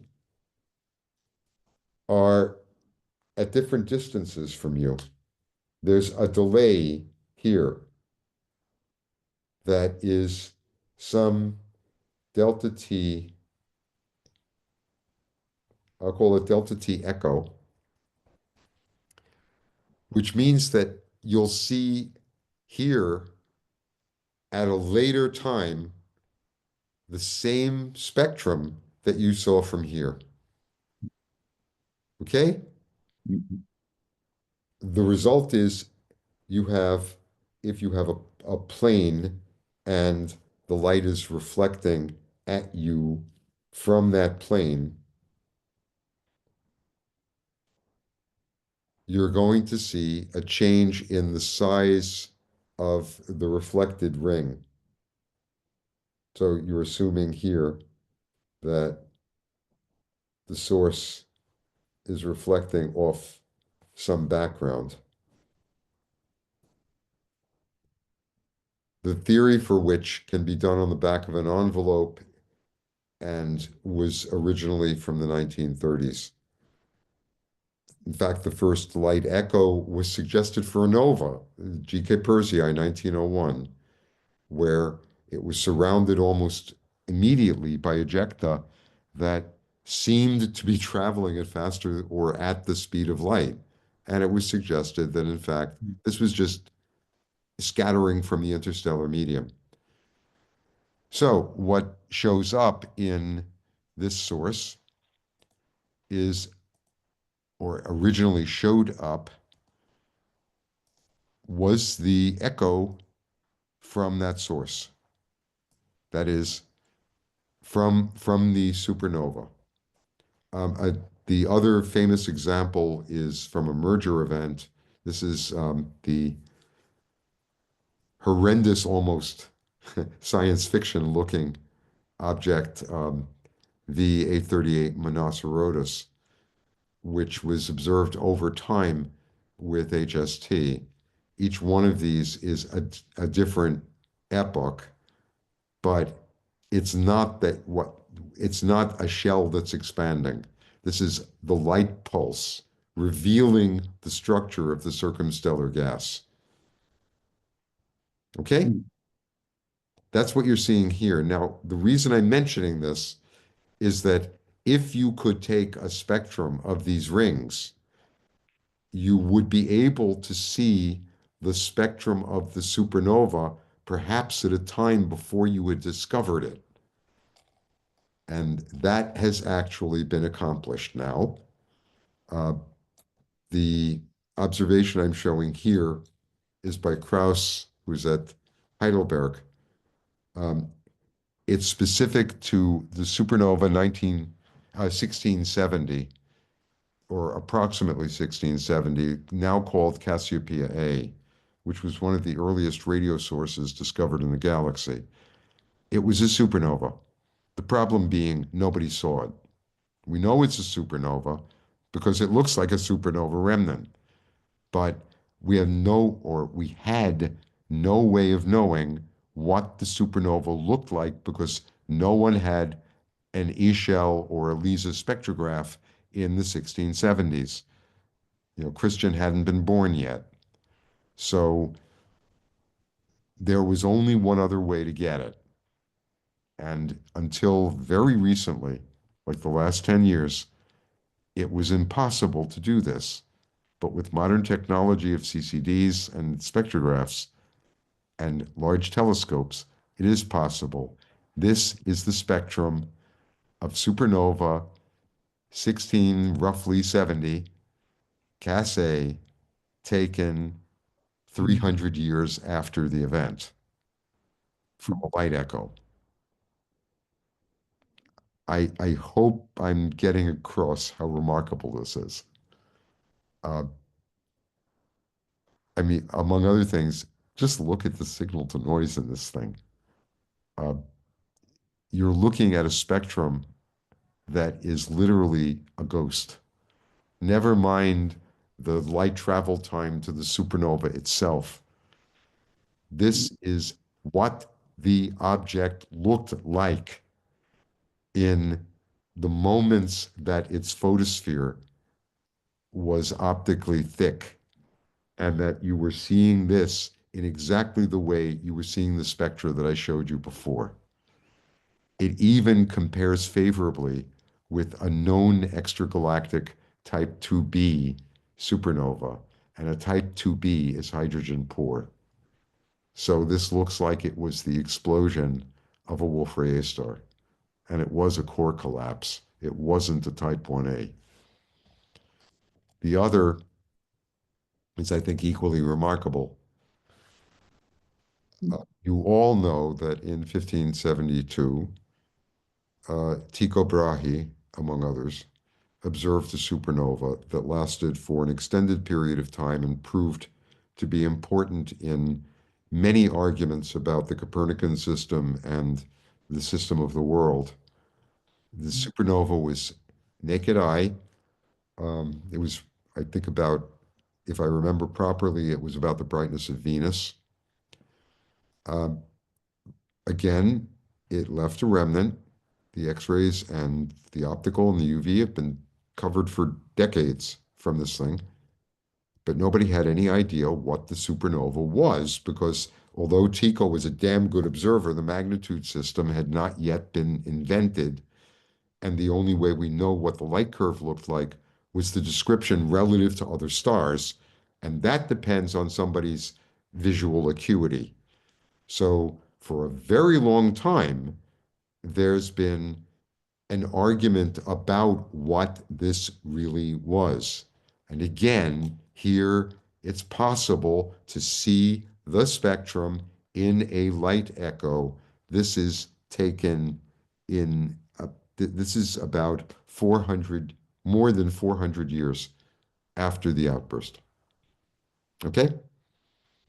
This isn't, these two are not the only examples now, but it clearly shows that you have all of the standard supernova lines, and the hydrogen and helium are relatively weak.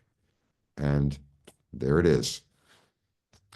The result was published in Nature. It's one of those cases where it's probably correct. The strong absorption of silicon and iron and the very high velocity indicates that this was probably not core collapse. And then we get to the very last stage, because I'm sure I'm reaching the limit of your patience. And that is, there's Cas A. When I said that you have mixing, if you are lucky enough that it occurred near you, the supernova will leave a resolved remnant. Some of this has been overrun, okay? Some of this is circumstellar material. In the massive core collapse cases, that was overrun by the shock and mixed.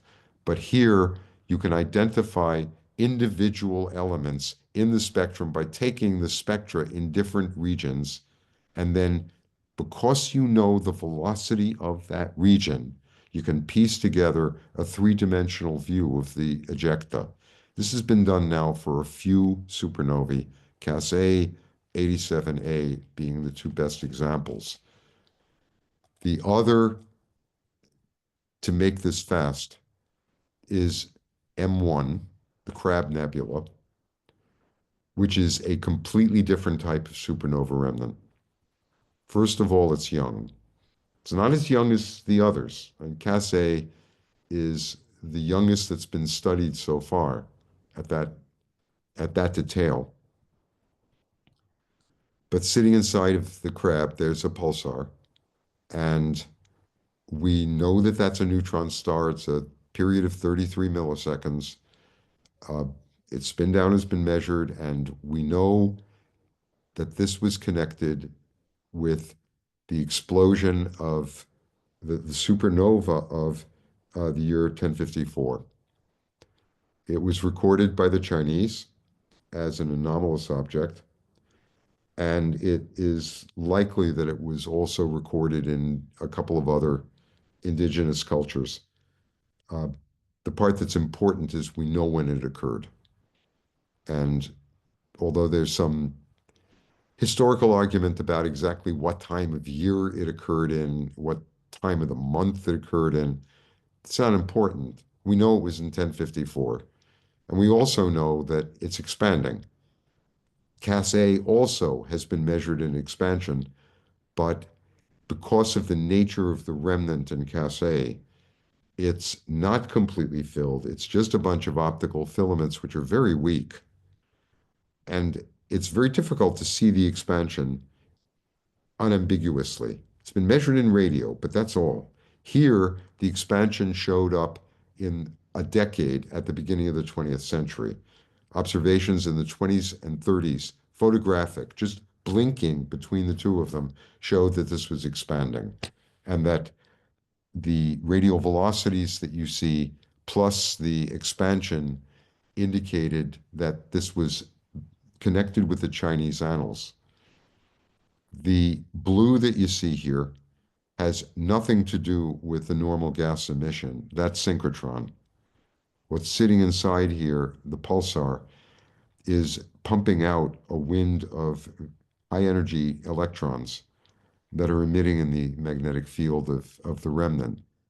When you take a spectrum of this, you're going to see the emission lines of hydrogen and the other gas that look like a very weird line ratio planetary nebula.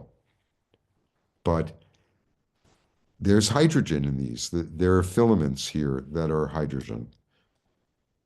These are the structure in different wavelength regions. So the UV and X-ray are completely dominated by the central pulsar, where the rest is filaments that are filled with the electrons that are in the wind of the pulsar and the gas that was heated by the shock in this. The last is, well, I'm saving the last for the best for last. This is the galactic center viewed in radio with SCA. This is just the very beginning. Everything you see here that looks like somebody was shooting holes in a traffic sign, Woody would know that familiar experience from Arizona. I know it from New Mexico.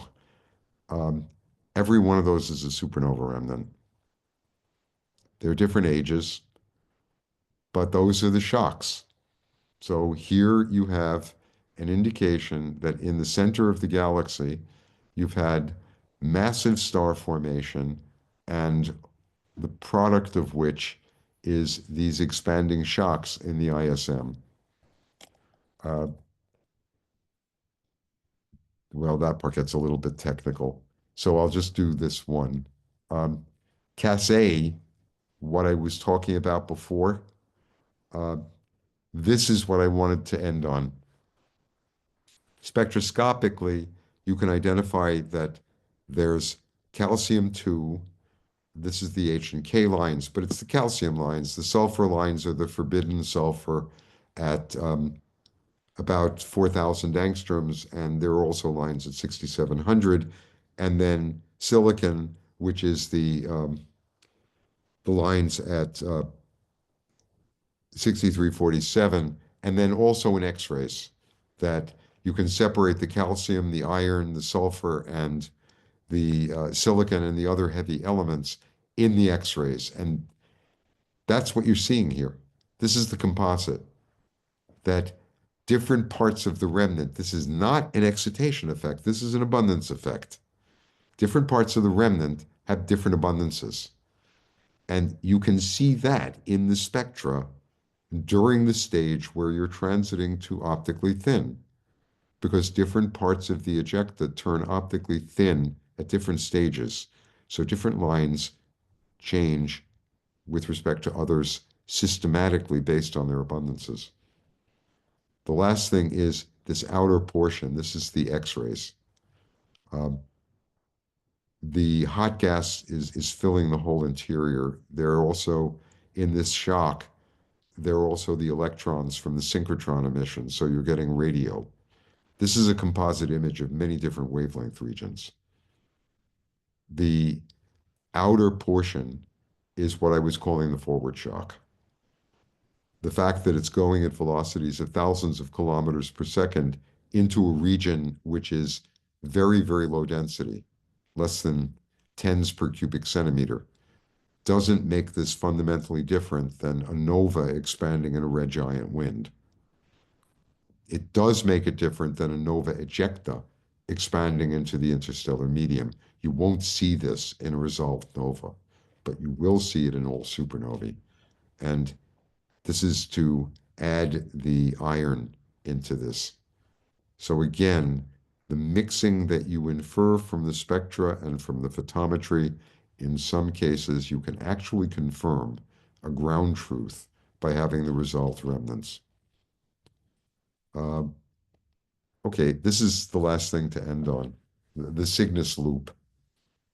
This is probably the most famous of the late stage supernovae because it's in Cygnus. It goes directly overhead in the northern hemisphere for most people, and it's a couple of 100,000 years old.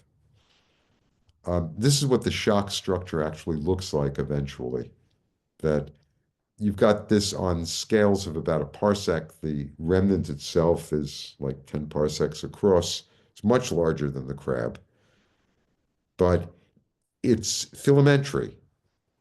It's fragmented, it's cooled. The colors are indicating which lines are responsible for cooling the gas. So if you take a spectrum of this, it's not going to look like an H2 region. You'll see emission lines of hydrogen and some of the other lines with which you're familiar, but it's not going to show the right ratios. It's going to indicate different physical processes. And in fact, this is what eventually fills the interstellar medium. This is what you were seeing in the galactic center picture, that the Cygnus loop is these. If you could resolve this in the X-rays and radio, you would see that the structure of these outer loops is exactly like what you were seeing in that picture of the Cygnus loop. That this eventually evolves into this. And ultimately, the dramatic part of this is you can end by saying, and eventually this becomes you, because this material is what's going to mix into the interstellar medium. This is the enriched stuff in the heavy elements that ultimately is going to go into subsequent generations of star formation. The thing that's important about the supernova energetics is that they are so energetic relative to novae that the range over which these ejecta can expand is literally tens to hundreds of parsecs. In the galactic center, you have a bunch of these things going off at the same time, the region I was showing you here is more than 100 parsecs across, and you have all of this activity in this central zone. Okay? That's what the galaxy has also looked like in its history. And that's what all galaxies will look like in their history. So what these are eventually going to produce is this, showing that it's a carrier of the nucleosynthesis, and eventually it's going to mix in like this. So I'm afraid I've pushed you to the limit, and I hope this has been useful. In talking about the radiative processes, other than the ones specific to the nucleosynthesis, everything you already know. The formation of the spectrum is simply a nova with a ridiculously high velocity gradient, so everything gets smeared out. If you take a supernova and, no, I'm sorry, if you take a classical nova spectrum when it's optically thick, and instead of having lines that are a couple of 100 km/s wide, not velocity, but wide, because the remnants themselves have small velocity gradients. If you put in a gradient of a few 1,000 km/s or more, you'll smear all of those lines out, and you'll see something that looks exactly like a supernova. The difference being that it'll have an enormous amount of hydrogen in it. So it's going to look like a type 2, except it'll be too faint. Okay? And it'll look like an LBV, except that it's going too fast and it's a transient. When you get to the next stage of asking what is the detail that links the light curve with the spectrophotometry, then you get the difference between the supernova and the nova. But at the fundamental level, the radiative transfer is the same. And it's the same as in a wind. You have a density gradient, you have a velocity gradient, and you have a source for radiation that is diffusing through that envelope. So it's the same thing you would have if you had a strong wind. The details come out from the time history, and that's the thing I want to underline in everything I've been talking about. From here back to the first discussions we've had, I've been trying to emphasize time series. In the next discussion, where, if I remember, Francois, correctly, you wanted AGNs and quasars? Yeah. Okay, there we're going to be talking about trying to understand structure without really having the advantage of time series, where you have to try using statistical samples. And all of the physics that we've talked about will come into play. But here, it's to emphasize that all of these are understood by snapshots over time, spectroscopic, photometric, and imaging. Okay? In the hope that this has made some sense. Thank you very much, Steve. Shut up now. Nothing as usual. I activate the micros. So if you have questions to Steve, do not hesitate to take the.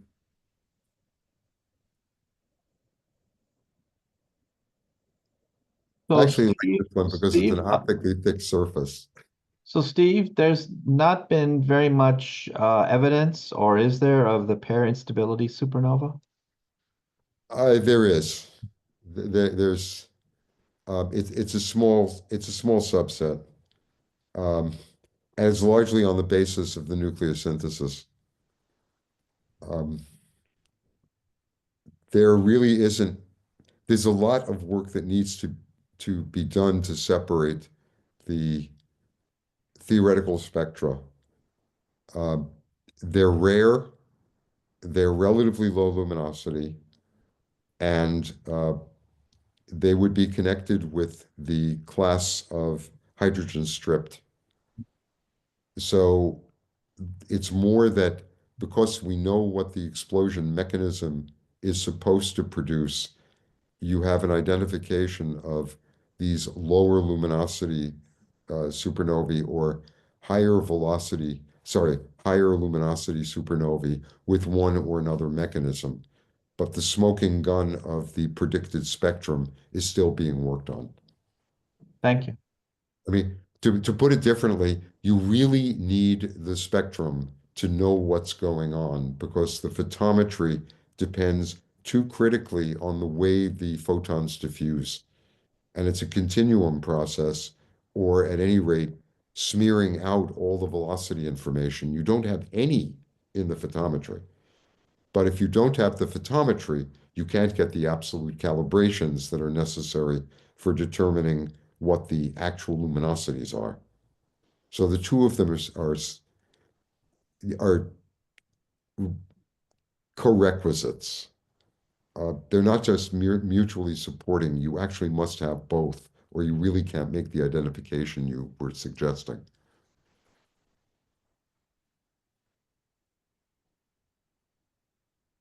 Other questions?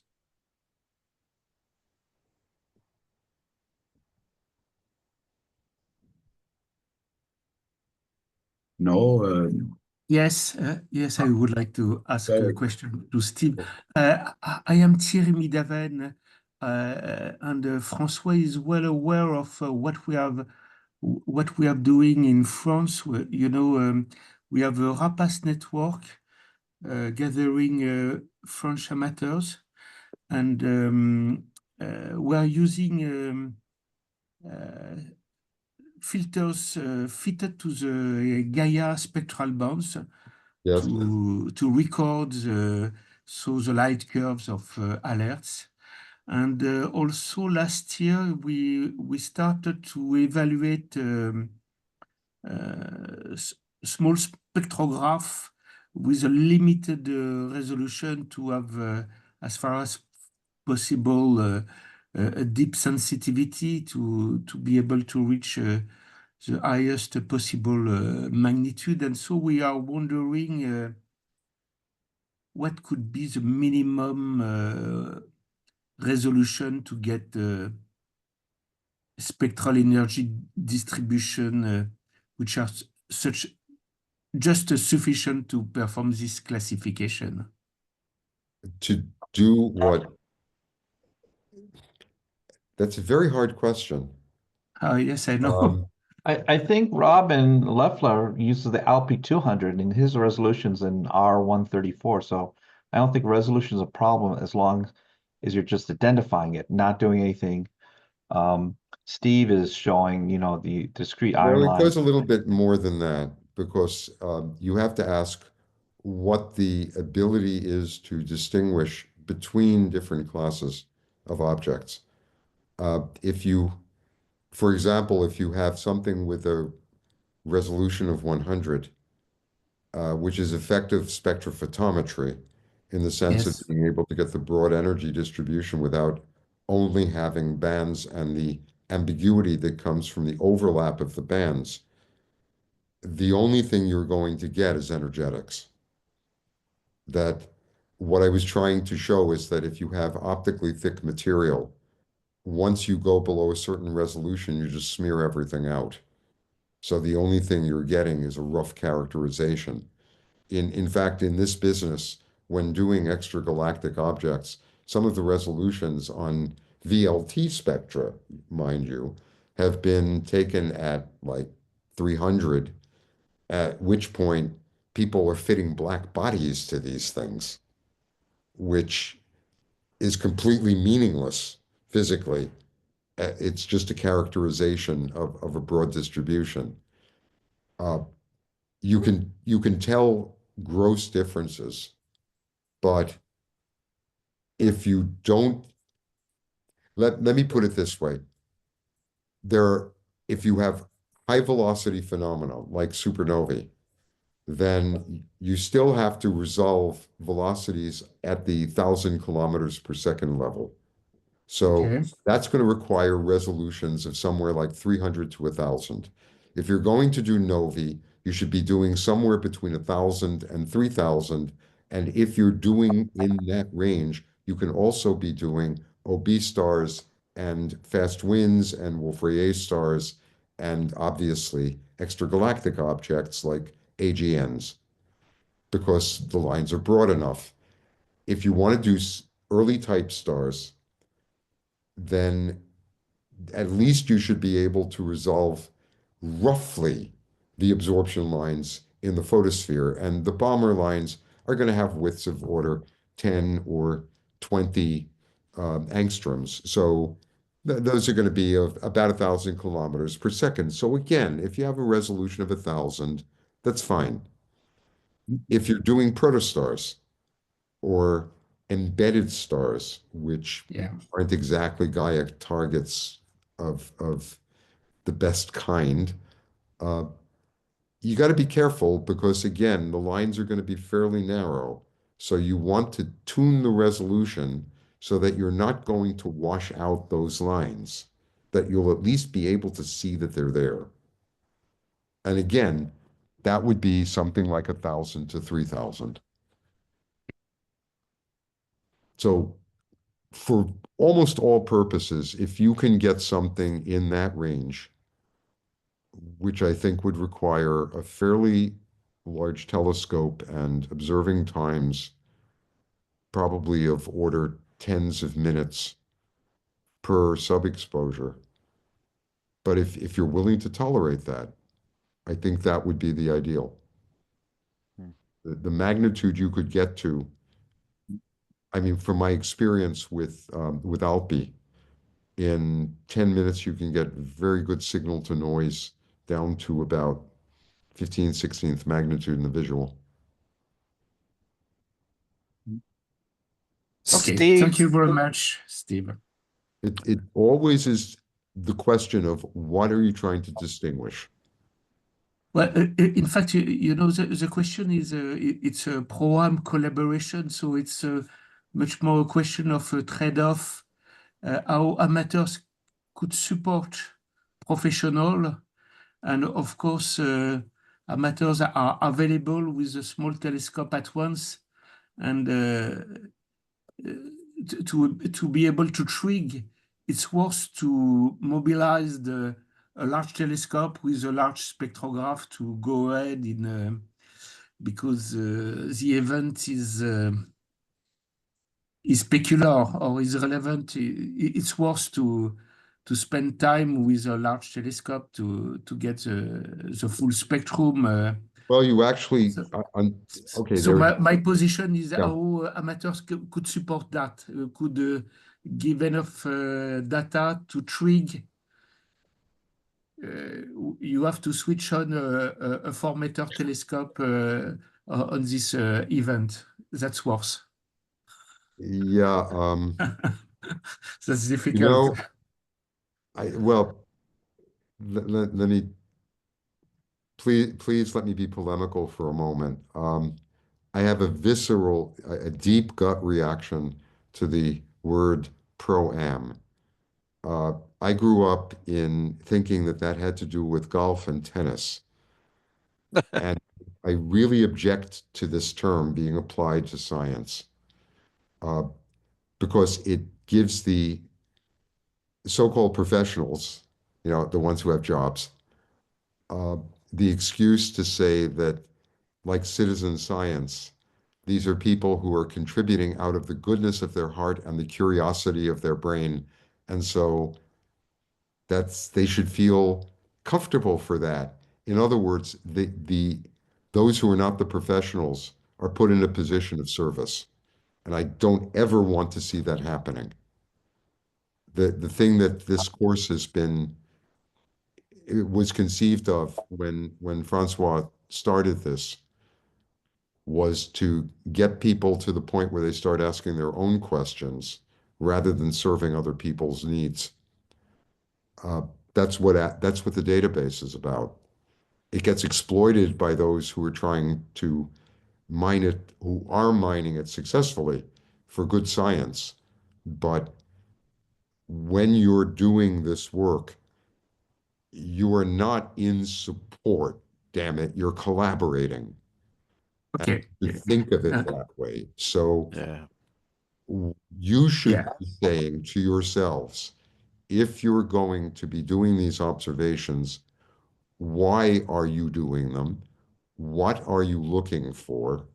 What is the class of observations that will be the most interesting, the most permanently valuable, not simply those that are going to serve? That's point one. The second is something that does bother me here, that at least in the northern hemisphere, there's LAMOST, which is the Chinese northern sky spectroscopic survey that has, I think now maybe 60 or 70,000 spectra. If you look at that database, that will give you a very good idea of what sorts of spectrographs you might want to use, because you can look at what those spectra look like as you change resolution. You should be doing the experiments yourselves, not the other way around.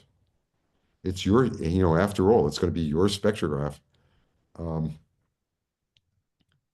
but I really urge you to ask your own questions. I mean, that's what the whole thing is about. This started back in the 80s, when NASA needed to get citizen involvement because they were paying for space missions.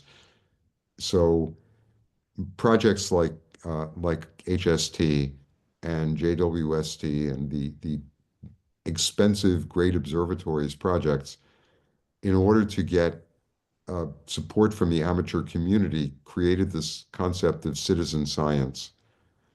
And people have been doing this kind of science for a very long time, like the AAVSO. They simply didn't have a name for it. And then when it became pro-am, what I've seen is many of the times that's become exploitive, because by using that term, you guys are already in two different categories. Thank you very much. Thank you, Steve. Steve, what will gravitational waves show us in supernova?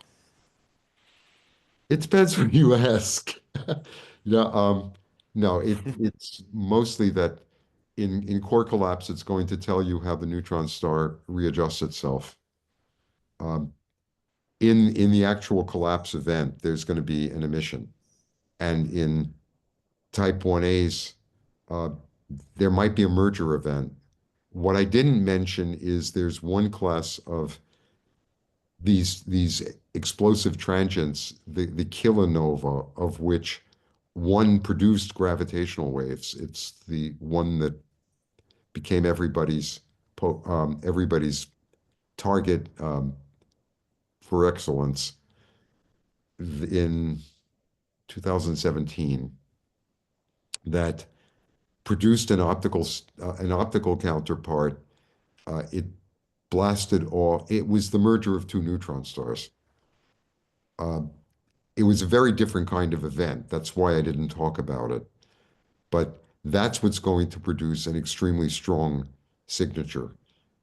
In any of the core collapse, as long as it's not spherically symmetric, it's going to radiate gravitational waves. Presumably, this is happening all the time. So these are going to be a kind of noise in the background. And it's one of the things that the LISA project that should be launched sometime in the next decade is supposed to look for in the so-called stochastic background, the noise generated by gravitational waves from all of the different sources. There's one hint of some of this in the nanograv results from the last couple of years, using pulsars and looking at the timing correlation between the pulsars as the waves are passing between us and the sources. But the most important would be if there were a collapse in the galaxy,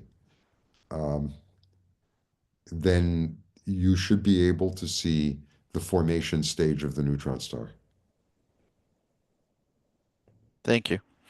It'll be in fact, this was the original idea behind the search for gravitational waves by Weber in the 1960s. It's the reason he chose the bar, a resonant oscillating bar as his model, because he thought that there would be a signature at about 1 kilohertz.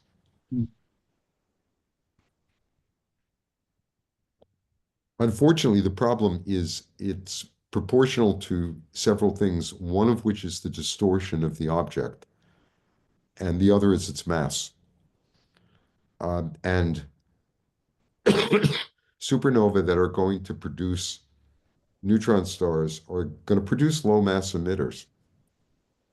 It may be that you'll see some of the gravitational wave emission from the turnover stage of the envelope as the neutron star is forming and the envelope is beginning to expand. So you'd see that burst of a couple of milliseconds at the very birth stage. And that could be much more massive than the final neutron star. But anything that would be forming a black hole would be much more massive, and so you would expect that you'd see the ring down from that. And that would be a stronger signature.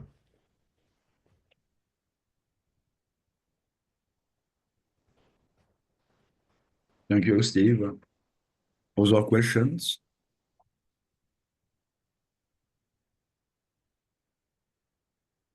No, so I think that we can close. Thank you very much, Steve, and thank I you want to to thank all of you for participants.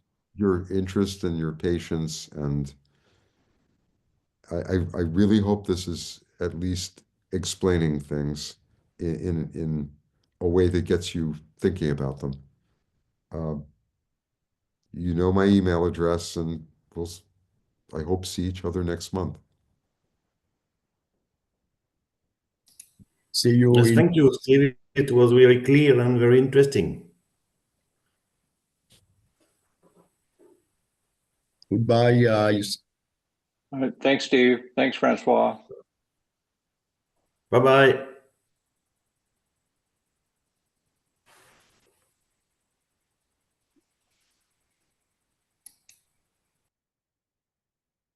Thank you. Bye.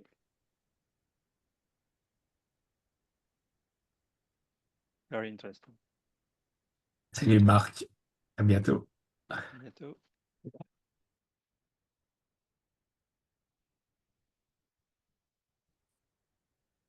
You realize, Francois, that Ricky slept through the whole thing.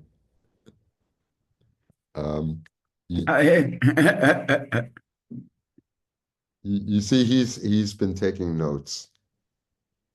Okay. But thank you. Really, thank you. No, thank you. It was really fascinating. And I think that everybody has been very interested. There are Stop the recording. many I cut it.